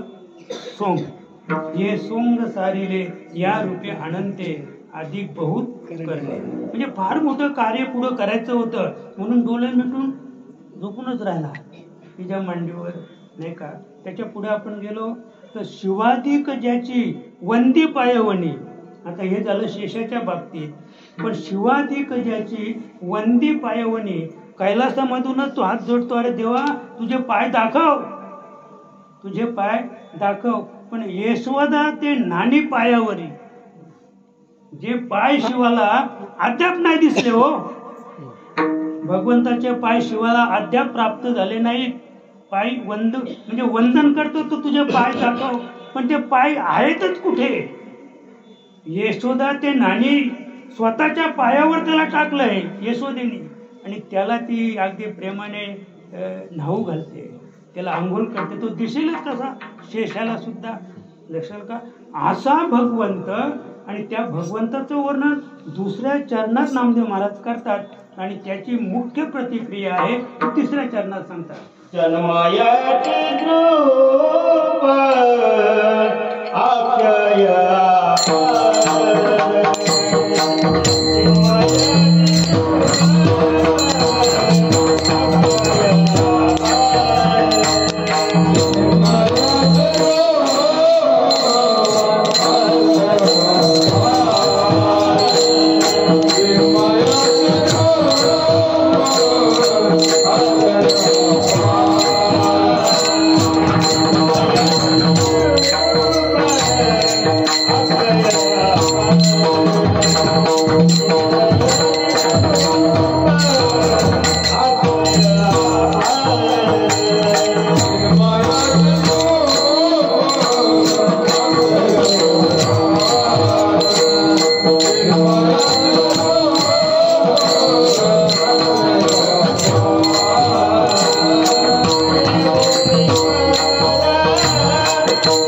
आलोय, नाही का. चिन्मय चिद्रूप अक्षय अपार, आणि परेशी पार न कळे त्याचा. आपला पाहिजे पर्यही परता, बरं का. म्हणजे तो कसा आहे, पर्याच्या पलीकडे आहे. आणि पश्चंती, जिला पश्चंती म्हणतो ती पश्चंती तन्मया, म्हणजे पर्याच्या तो पलीकडे. पश्चंतीला विचारलं तर ती तद्रूप झाली, पश्चंता तन्मया. आणि वैखरी मध्यमा गेली ती विलया, का. म्हणजे पर्याला विचारलं तर ती म्हणते मला नाही कळत, ते काय तत्व आहे, ते चिन्मय चिद्रूप काय स्वरूप आहे, अक्षय अपार काय आहे ते मला सांगता येणार नाही. मग जो विचारणारा होता ना तो पश्चंतीकडे गेला. अगं म्हणे तू तरी सांग मला, तू सांग मला तो कसा आहे. तर ती तन्मया, म्हणजे तिला विचारलं तेव्हा ती सावध होती, जेव्हा विचारलं तेव्हा तिला तंद्री लागली, ती तद्रूप झाली, म्हणजे सांगायला शिल्लक राहिली नाही. मग त्याने विचार केला चला, पण त्या दोघी एकत्रच होत्या, वैखरी आणि मध्यमा. तिथे ते गेल्यानंतर त्याने विचारलं तर मध्यमा वैखरी गेली ती विलया, म्हणजे त्या दोघी सांगायला शिल्लकच नाही राहिल्या महाराज.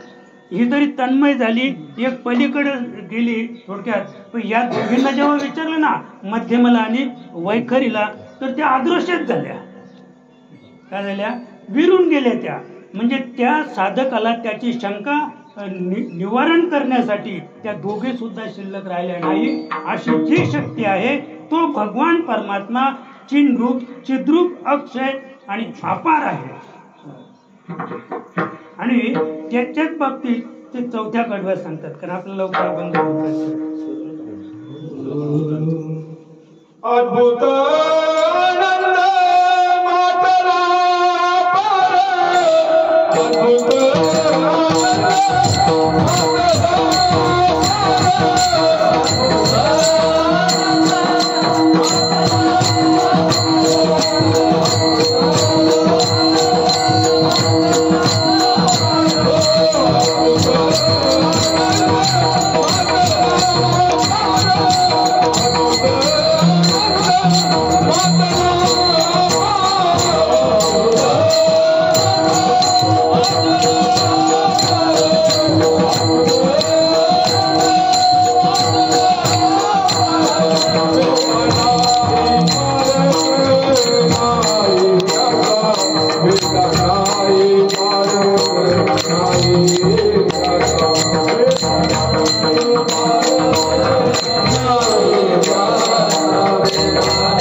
आनंद मातरा वेदांनाही पार नाही त्याचा. म्हणजे एवढा आनंद कुठे, जिथे ते भगवंत प्रगट झाले तिथे एवढा आनंद होता, पण तो वेदांना सुद्धा कळला नाही. त्यांचा जो शोध होता तो कुठे शोधिशी रामेश्वरन, कुठे शोधिशी काशी, तो तिथेच होता, पण त्याला कळलाच नाही, वेदांना नाही कळला. चार वेद, 6 शास्त्रे, 18 पुराणे वेडी झाली, जिथे शेष सुद्धा वेडा झाला, ज्याचे 1000च्या 2000 जिभा झाले, कुणालाच कळला नाही. तो कळला फक्त संतांना. तो कळला संतांना. अगदी थोडक्यात सांगायचं झालं तर अशी चिन्मय शक्ती या जगात प्रगट कोणी केली असेल तर अगदी कौतुकाने आपण सांगू इच्छितो, सवे तुकया मेला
संतांना जिवंतपणे मरावं लागलं. आपण मेल्यावर सुद्धा जिवंतच आहोत, म्हणजे भूत झाला. मेल्यावर सुद्धा माणसं भूत होतात, मेल्यावर सुद्धा आम्ही जिवंत आहोत. आणि संत जिवंतपणे मेले. आणि कुणासाठी मेले संत? कुणासाठी मेले? अरे जगासाठी मेले. सवे तुकया मेला त्याने अगुणा आणला. अगुणा जो चिन्मय होता, जो चिद्रूप होता, त्याचं का जो आनंद स्वरूप होता, तो आणण्यासाठी तुकोबरांना मरावं लागलं. आणि तुकोबराय जेव्हा मेले ना महाराज, गुन्हा आला विटेवरी. पितांबरधारी सुंदर तो सुंदर भगवंत गुन्हा आला विटेवरी. पितांबरधारी सुंदर तो धर्म रक्षावया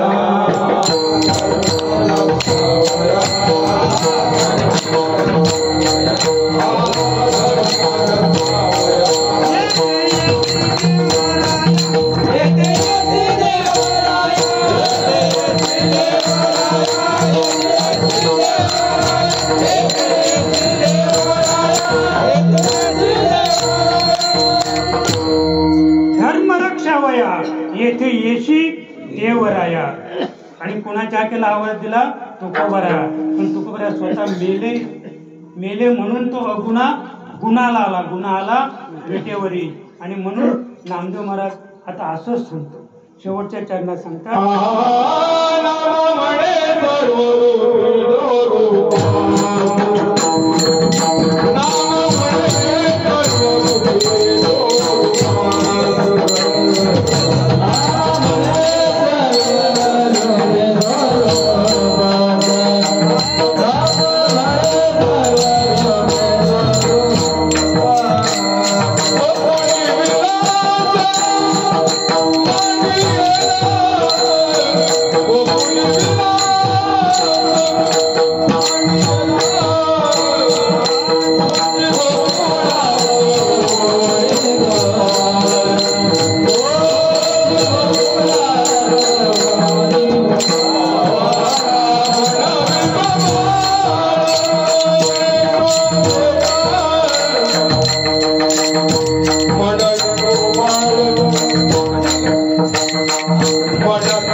जो सगळ्या रूपांचा रूपवान आहे, रूपांचा राधा जो आहे बरं का.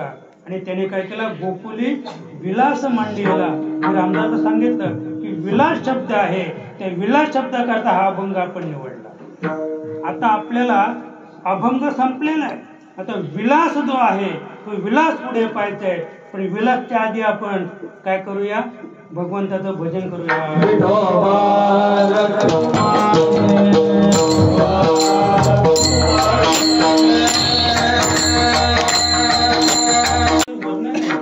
हरिहा डोलत डोलत हरिहा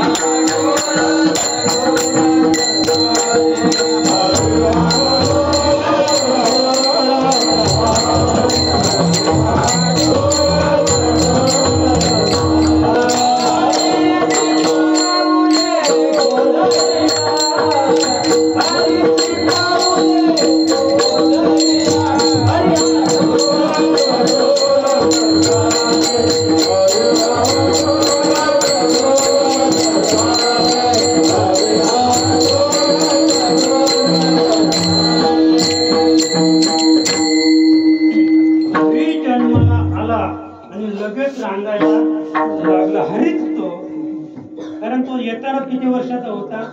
8 वर्षाचा होता. पण देवकीने विनंती केली, अरे मला तू लहान हो.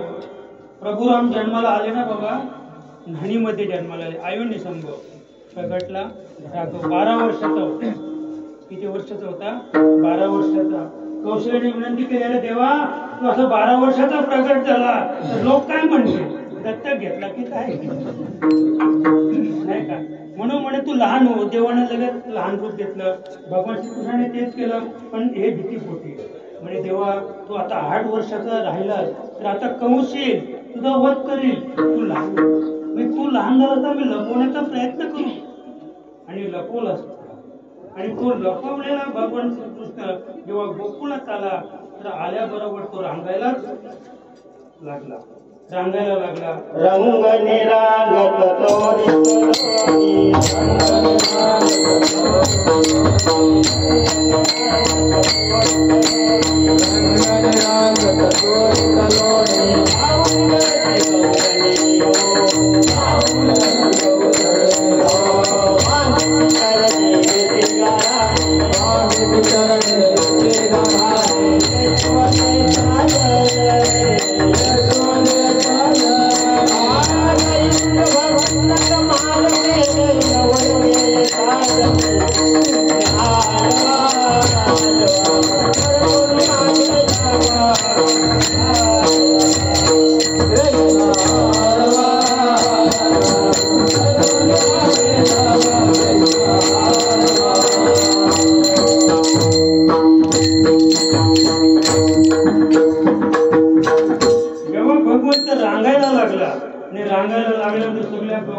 म्हणजे गारणं त्यांचं खरं नव्हतं बरं का.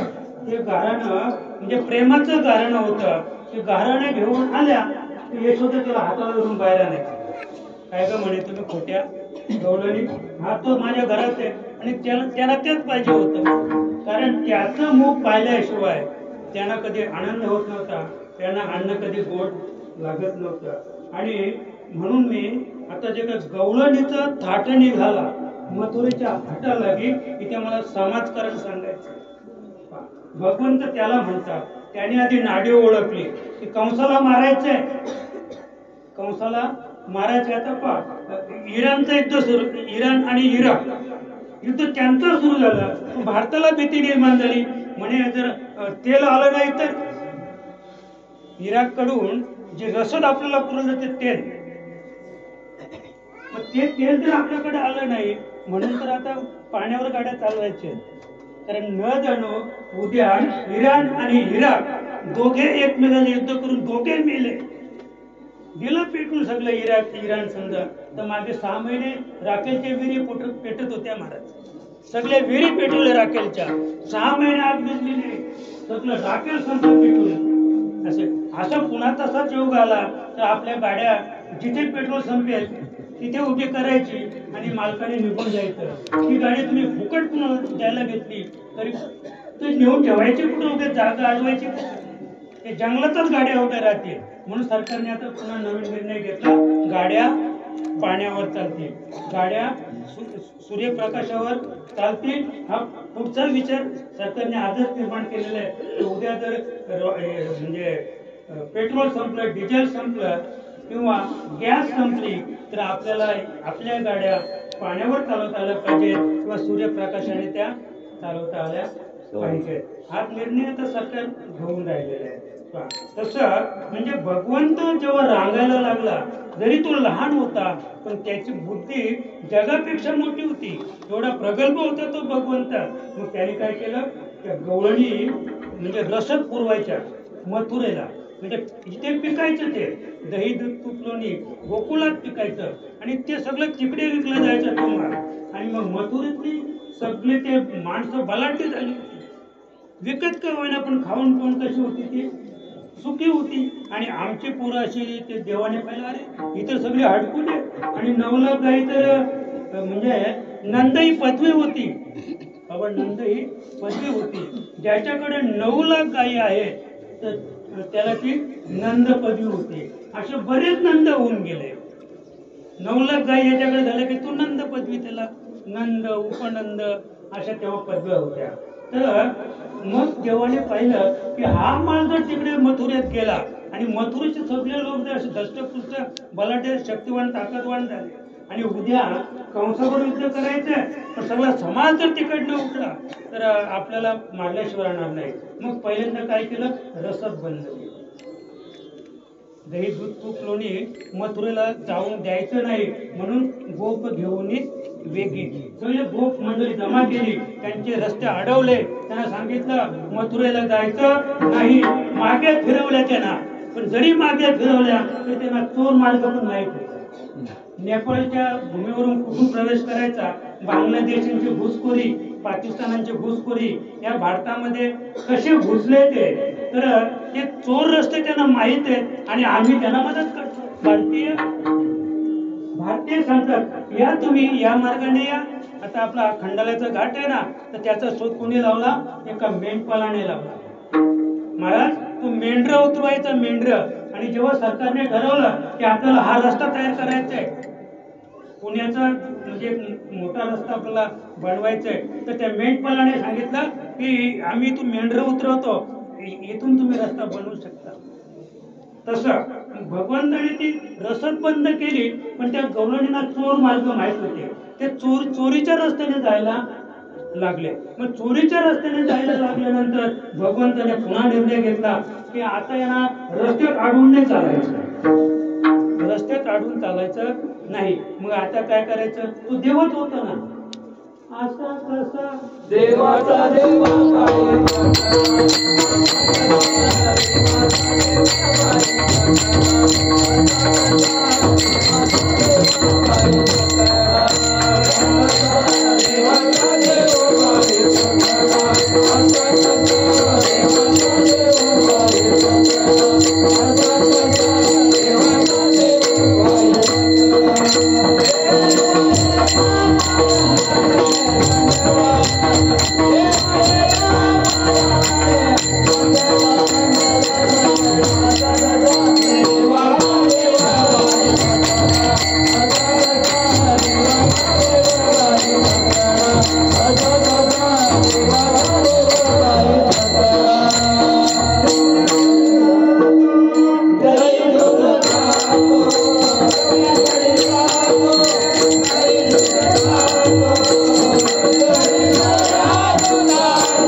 उगीच लंगडा म्हणजे दीड पायावर उभा होता लंगडा देव, उगीच नाही. बरं का, असा कसा देवाचा देवबाई संपूर्ण विश्वाला ठकवलं. कंस कोण आहे त्याच्या पुढे नाही का? देव एका पायाने लंगडा. याचं म्हणजे मला फक्त त्याचा मुख्य मेनू हा होता, मडकेची फोडितो, शिंकेची तोडितो आणि पाडी नवनीताचा सडा. म्हणजे चोरी करणं आणि खाणं हे उद्दिष्ट नव्हतं देवाचं. या चोरून दही दूध कोणी घेऊन जातात, म्हणून आपण मुलावरच घाव घालूया, मडकेच फोडूया. आपण पाहतो पोलीस लोक नाही का, पण ते सांगून करतात महाराज. म्हणजे आता आम्हाला वरून आदेश आहे, कारण आम्ही कसे आहोत हप्त्यावाले. वरून आदेश आहे काय करा, जी काही कामाची भांडी नाही म्हणजे ती गळतात, दारूचं त्यात भरली की ती भांडी गळतात, ती आणून ठेवा तिथे. गळणारी भांडी आणून ठेवा आणि चांगली ती बाजूला ठेवा. आम्ही आलो की त्यांच्या हातामध्ये ते सलई आहे ना, धरफोड धरफोड, लगेच मोबाईल मध्ये काढायचं चित्र, सगळी भांडी फोडली आणि संध्याकाळी दारू घालायला सुरुवात नाही का. पण हे नाही देवाने केलं. पहाडी नवनीताचा मडके फोडले, शिंके तोडले आणि नवनीताचा सडा पाडला. बरं का, सांज सकाळी भलत्या वेळी घरामध्ये हरी माठ फोडत मस्करी, म्हणजे माठ तर फोडले, नासाडी तर केली, पण एवढ्याने देव थांबले नाही. बरं का, मग ब्रह्मादी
थकविले ब्रह्मादिका म्हणून तो लंगडा. बरं का? वाळवंटी जातो, कीर्तन करीतो आणि घेतो साधू संतांची झगडा. असा कसा असा कसा असा कसा संतांशी झगडा म्हणून तो लंगडा. आणि म्हणून तो मडके फुटतो, शिंके तुटतो. म्हणजे जे मूळ स्वरूप आहे त्या मूळ स्वरूपाची तो काय करतो, नासाडी करतो. आणि या सगळ्या गोष्टी केल्यानंतर तेवढ्याने थांबला नाही तो. बरं का?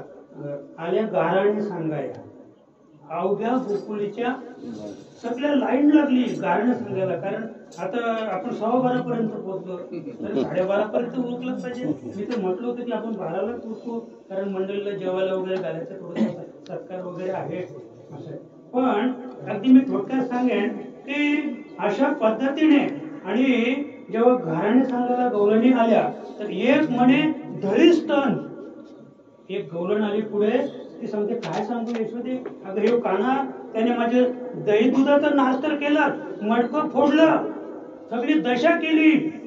बरं, नुसतं दशा नव्हता करत, म्हणजे दही आपण खायचा आणि सुनेच्या तोंडाला आवरिया आवरिया फुला गाना अफुला गाना अफुला गाना लाकाजिया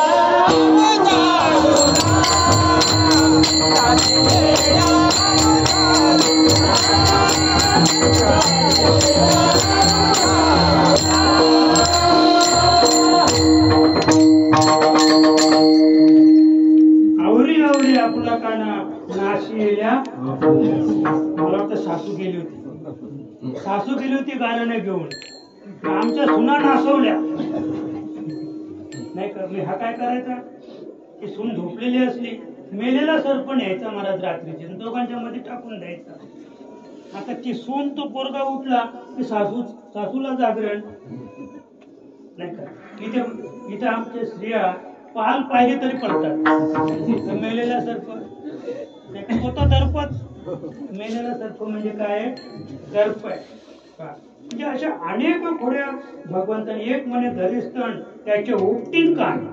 काय म्हणते ते यशोदेला रागाने सांगते, माझे स्तन धरले त्याने, त्याचे कान उपटीन. यशोदे तुला येईल राग, तुझ्या पोरा काही सांग, तुझ्या पोराला सांग तुला राग येईल बोलायला गेल्यावर. आणि तुम्ही जाऊन सांग आपल्या मुलं, दुसऱ्याच्या मुलाची तुम्ही काय तुझ्या पोराने ते आमचा हरभरा उपटून गेला, त्याच्याही भांडाला उठते. ते असं नाही बोलत, नेला असेल, आणला असेल, लहान मुले असू दे, माझ्या पोराने. पण यशोदा तशी नव्हती. यशोदाला दयाला, अरे बाळा काय करतो तू, नाही का. दाढी विणीची गाठ बांधून, गाठ बाई कोणाची, पतीची दाढी कांतीची ती वेणी, आणि दाढी वेणीची गाठ बांधूनी, गाठ बाई कुणाशी. म्हणजे एवढी फजिती जगामध्ये उभयतांची झाली. का झाली त्याचं मुख्य कारण आहे देव कळला नाही. देव कळला नाही त्यांची फजिती आहे. आता आपला आपण विचार करा, आमची काय होणार आहे. आमची फजिती आमच्या मानगुटावरच बसलेली आहे. जोपर्यंत खऱ्या देवाची ओळख नाही तोपर्यंत आपली फजिती ही कायमचीच फजिती आहे. बरं का.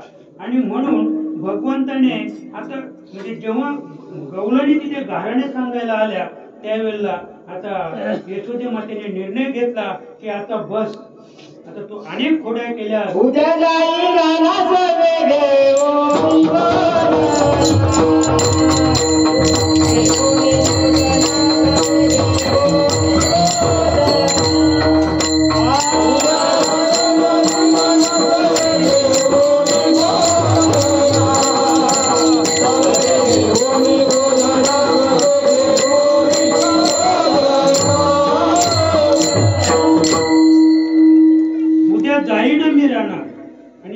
घेऊन या गोधन म्हणजे उद्या मी गाई घेऊन चारा, पण एक अंडरलाईन बरं का, चारावया गाई उतरावया भार म्हशी. गाई चारायला नव्हता देवदास बरं का, भार उतरावया म्हशी म्हणून गेले ते गोकुळात. म्हणजे गोकुळात ते वृंदावनात जे गेलं हे निमित्त केलं त्याने, गाई चाऱ्याचं निमित्त केलं. आणि हा तर आनंद प्रभू रामाला होता. प्रभू रामाला हे सगळं रामायण वशिष्ठ मुनीने विश्वामित्राने आधीच सांगितलं होतं. आणि हेच रामायण सीतामाईला पण ज्ञात होतं. हेच रामायण जनक राजाला, जनकाच्या पत्नीला, भावाला सुद्धा माहित होतं की तुम्ही आपली जानकी ज्याला देऊ इच्छिता, ज्याच्याबरोबर लग्न करू इच्छिता, त्याला 12 वर्षे. सीतामाईने सांगितलं त्या वनवासात मी सुखी असेल, त्या वनवासात मी सुखी असेल. तसं भगवान श्रीकृष्णाला असं झालं होतं की आता जाईन मी, कारण रानात जर मी गेलो नाही तर पुढचं कार्य भार उतरावया मही, म्हणजे पृथ्वीवरचा भार उतरवण्यासाठी. आणि भगवंत कुठे गेलेले? रानामध्ये गेलेले. आणि रानात गेल्यानंतर महाराज तेव्हापासून सगळे ते गोप गवळी घेऊन जायचे, प्रत्येकाच्या शिदोऱ्या बरोबर असायच्या. अगदी गायी गोठणीवर ठेवल्या, पूर्वी गोठणी होत्या, गोठणीवर गायी आपोआप यायच्या. केव्हा केव्हा कुठेतरी म्हणजे गोवर्धन पर्वतावर लावून द्यायच्या गायी. अनेक अज्ञान रूढीचा बिमोड केला भगवंताने. इंद्राची पूजा करायचं संपूर्ण गोकुळवासी. भगवंताने सांगितलं, नंदाला ताकीद दिली, अरे तू नंद आहेस नाही का, तू पोलीस पाटीलच गावता. पोलीस पाटलाने चांगलं वर्तन केलं तर सगळं गावात तसं वर्तन करेल. आपला पोलीस पाटील कसं नाही का. मग भगवंताने नंदाला सांगितलं, बाबा गोवर्धनाची पूजा करायची नाही, गोवर्धनाची पूजा करायची नाही, इंद्राची पूजा करायची नाही. मग आता आपला देव कोण आहे? गोवर्धन. आणि म्हणून ती प्रथा मोडीत काढली, गोवर्धनाची पूजा सुरू झाली. पुढे अनेक संकट आली, ती संकट मला सांगायची नाही. पण अशा अनेक अज्ञान रूढीचा भगवंताने अगदी अल्प वयामध्ये बिमोड केला, अल्प वयात बिमोड केला. आणि तो आता गायी घेऊन तिकडे गेलेला आहे. आपल्या बरोबर भरपूर सवंगडी आहेत. दररोज ते काला करायचे, दररोज पण खातच होते ना. आपण पण 4 दिवस जेवलो दोन्ही वेळेला. पण आजचं जेवण नाहीये. आजचा काय आहे? प्रासाद. आजचा काय आहे? प्रासाद आहे. आज आपण प्रासाद जेवण करायचे, काल्याचा प्रासाद. आणि म्हणून ते सगळे एकत्र जमले, गडी सगळे एकत्र जमले. त्याचाच वसा घेऊन गाडगे बाबांचे वडील दारू पिऊन मेले महाराज. झिंगराजी नाव पण किती सुंदर होतं, झिंगराजी. आणि झिंगराजीच तो दारू पिऊन पिऊन झिंगला, झिंगराजी. आणि अगदी अल्प वयात मेला. आणि मग त्याची आई डेपोजीला घेऊन मामाकडे गेली. मामाकडे तो जनावर राखायचं काम करत होता महाराज. इतका रांगडा होता, सांगतात की समोर 16 माणसं आली तरी 16 माणसांना म्हणजे मारील एवढी ताकद कोणामध्ये होती? डेपोजी, ज्याला आपण गाडगे महाराज म्हणतो त्याच्यामध्ये. मग तो सगळे ते गवारी जमा करायचा, गाई राखणारे. आणि मग तिथे तो काला करायचा गाडगे बाबा. आणि म्हणून वसतिगृह काढली. त्यांना समजलं, अरे जेवणाचं ताट मोडा, हातावर भाकरी घेऊन खा, पण मुलाले शिक्षण द्या. कारण दिवसभर फाट्या फोडली होती, एका पाटलाची दिवसभर फाट्या फोडली होती. एक पत्र वाचायचं होतं, ते पत्रही नव्हतं, तार होती. तार किती असते माहिती ना? ती तार वाचण्यासाठी दिवसभर फाट्या फोडली. आणि मग डेबूजीने म्हणजे गाडगेबाई ठरवलं की जेवणाचं ताट मोडा, पण मुलाले शिक्षण द्या. तसं म्हणजे भगवंताने या ठिकाणी, भगवंताला हे माहित होतं बरं का. स्वर्गीचे अमर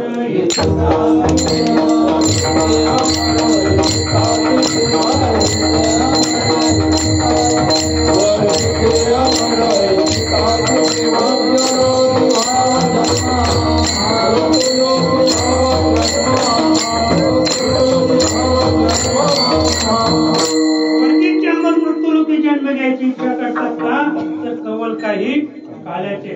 जे काल्याचं सुख आहे ते वैकुंठात नाही, ते सुख सत्यलोकात नाही, ते सुख कैलासात नाही. म्हणून कैलासवासी, सत्यलोकवासी, वैकुंठवासी जे देव होते, जे ते सगळे देव आणि इथे मृत्यू लोक येण्याचा विचार करत होते. आणि नुसता विचारच नाही तर ज्या दिवशी भगवंताने बरं का चला वरू गाई जेऊ बैसू एके ठाई, बहु केली वणवण पायपेटी झाला अशी, खांदी भार पोटी भूक काय खेळायचे. आता खेळून काय उपयोग नाहीये. गाई बोटीवर बसवल्या आणि सगळे एकत्र असे बसलेले. तिकडे सगळ्या देवांचा विचार झाला की आजचा जो दिवस आहे वैकुंठ ते असे नाही कवळ काही काल्याचे. म्हणजे काला इतका महत्वाचा आहे. काल्याची या आशे किंवा काल्याची या मिशे देव जली झाले असे, पुसोनी या हसे किरी संगते. भगवंत सांगायला लागला पुशे म्हणजे पुशे नाही का. आणि म्हणून भावाची तेव्हाचीच प्रथा आहे. पहा तुम्ही आता म्हणजे एक अनुकरणीय विषय. आता जर प्रत्येक माणूस उठला ना तर उठला राहतो. आता इथे तर काहीच नाही म्हणजे आपलं, तरी पण ती अनुवंशिकता आहे. म्हणजे आम्ही कोण आहोत? देव आहोत. आम्ही काल्याचा तो प्रसाद भक्षण करण्याकरता आलेले आम्ही कोण आहोत? देव आहोत. आणि आम्हाला ते आठवण आहे म्हणून उठताना आम्ही काय करतो? फक्त कीर्तनात चालतंय बरं काय. कीर्तनात बसलेला माणूस उठल्यानंतर असंच करतो. बाकीची इतर व्यवस्था तशी नाही. इतर व्यवस्था पाहिली तर आमच्या कपडे लागतात. इतर व्यवस्था बसताना पाठीमागे पाहायला लागतंय. बसावं की न बसावं, त्या आसनाच्या लायक आपले कपडे आहेत का. म्हणजे असं करायचा प्रश्नच येत नाही. ही भारतीय बैठक आहे, करावंच लागेल ते नाही का. आणि म्हणून देव तिथे आलेले आहेत. देव येऊन काला झालेले महाराज. आणि देव तिथे आले पण देवाला काला कसा घ्यायचा माहित नाही. आणि लाजे त्याची वाटा नाही. जर लाज वाटेल प्रसाद घ्यायला लाज वाटते माणसाला. बाकीचं सगळं काही माणूस घेतो. आणि मग ते काय करायचे म्हणजे दोन हात असे नाही. आता आपला कसं देत आपण काय करतो, उजवा हात वर आणि डावा खाली द्या. आता ते असे हात करून राहिले दोन्ही हाताचे. मग भगवंताच्या लक्षात आलं करे अरे ही माणसं नाहीत. म्हणजे काला कसा घ्यायचा ते ज्ञान येणार नाही. म्हणजे ही माणसं नाहीत, मग हे कोण आहेत? देव आहे. आणि म्हणून देवाने सांगितलं की आता काय करायचं, आज ओस अमरावती काला पहावया येते. आणि देव विसरती देहभाव आपुला. आणि म्हणून लाजे त्याशी वाटा नाही. देवाने सांगितलं की आज तिकडे यमुनेच्या काठावर जायचंच नाही. तर यांना इथे प्रसाद नाही मिळाला, फजिती झाली त्यांची. देवाने सांगितलं यांना देऊच नका. नाही दिलं त्यांना प्रसाद. आणि मग दुसरी एक पद्धत आहे महाराज लहान मुलांची. लहान मुलं पण तसं करते. म्हणजे तिकडनं जर प्रसाद वाटत आला ना तर त्याला वाटते जरा जास्तच घ्यावं. तर मध्ये कोणी माणूस उभा असला तर तो इकडनं पण हात करतो आणि इकडनं पण हात करतो. पण जर कदाचित वाटणाऱ्याच्या लक्षात आलं तर तो ह्याही हातावर देत नाही आणि त्याही हातावर देत. फजिती होते त्या मुलाची. असे तशी देवांची फजिती झाली त्या ठिकाणी. आणि देवांची फजिती झाल्यानंतर देवच केले. त्याने पुन्हा मिटिंग घेतली. म्हणे पाहूया कसा प्रसाद नाही मिळत तो. सगळ्यांनी देव जली झाले. मासे सगळ्यांनी माशाची रूपं घेतली. ब्रह्मदेवासहित, विष्णूसहित, भगवान शंकरासहित. आणि तिथे जाऊन अशी तोंड करून राहिले. मासा पण जर एकांतात असला ना त्याचं तोंड वर काढतो आणि तोंड असं म्हणजे उघडं करूनच तो पाहतो. तशी ती तोंड वाचून राहिली. दिवसभर राहिली तोंड वाचून. पण आज तिथे कोणीच गेलं नाही. देवाने सांगितलं की सांगायचे आज तिथे डोळ्यामध्ये हात डोळ्याला जायचं नाही. आणि म्हणून अगदी थोडक्यात आपण पाहू. माझे आहे कैशेप आहे नाही तरी घरात आहे, चोरून या माये मंगीत आणावे. देवाने आपली शिदोरी पुढे ठेवली. अन्यथा एरवी सगळ्यांच्या शिदोऱ्या देव एक करायचा आणि त्याच्यामध्ये आपली शिदोरी मिळवायचा दररोजचा विषय. पण आजचा जो काल्याचा कार्यक्रम आहे त्या दिवशी भगवंताने स्वतःची शिदोरी आधी मध्ये ठेवली आणि बाकीच्यांना असे उभे केले आणि सांगितलं माझे आहे तैशेप आहे नाहीतरी घरात आहे. माझी जशी शिदोरी आहे तशी पाहिजे. हा परमार्थाचं एक वर्म आहे. हे परमार्थाचं सूत्र आहे. हे परमार्थाचं सूत्र भगवंताने यमुनेच्या काठी त्यांच्या सवंगड्यांना शिकवलं पहा. आणि मग ते शिकवल्यानंतर मग ते सगळे बसले, पण तुकोबाराय होते त्या गटामध्ये. तुकोबाराने विनंती केली, देवा तुका म्हणे हरी माझे नाही कोणी घरी, नका करू दुरी मज पाया असले गेले. देवा माझ्या घरी कोणी नाही, तरी पण जबरदस्त चोरून ये माये. म्हणजे घरी कोणी नाही ना, कुलूप आहे त्या घराला, म्हणजे शेजारचं घर जाऊन बघ, त्याच्या घराला कुलूप नसेल तर तिथून चोरून आण. चालणार नाही बरं का. जरी विनंती तुकोबाने केली तरी देवाने ती विनंती मान्य केली नाही. भक्ती म्हणजे भक्तीच घडली पाहिजे, ती वर्मानेच घडली पाहिजे, योग्य सद्गुरूच आपल्याला मिळला पाहिजे बरं का. तरच आपल्याला मुक्तीचा मोक्षाचा मार्ग प्राप्त होऊ शकतो. अन्यथा आपलं आयुष्य गेले वायाविन. आपलं आयुष्य परमार्थ करून सुद्धा फुकट गेल्याशिवाय राहणार नाही. एवढी गोष्ट लक्ष ठेवूया आणि माऊलीचं भजन करूया. ज्ञानेश्वर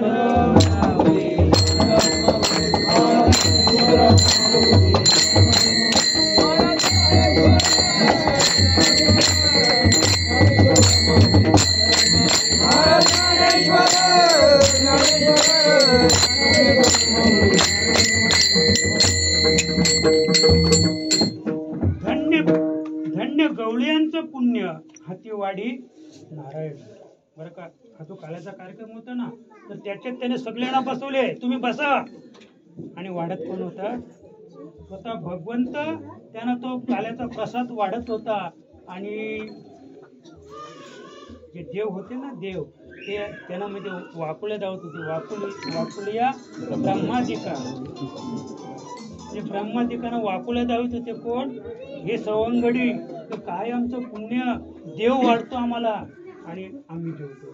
असलं का तर खांदेबार पोटी म्हणजे फार फार आपण 12:30 पोचलो.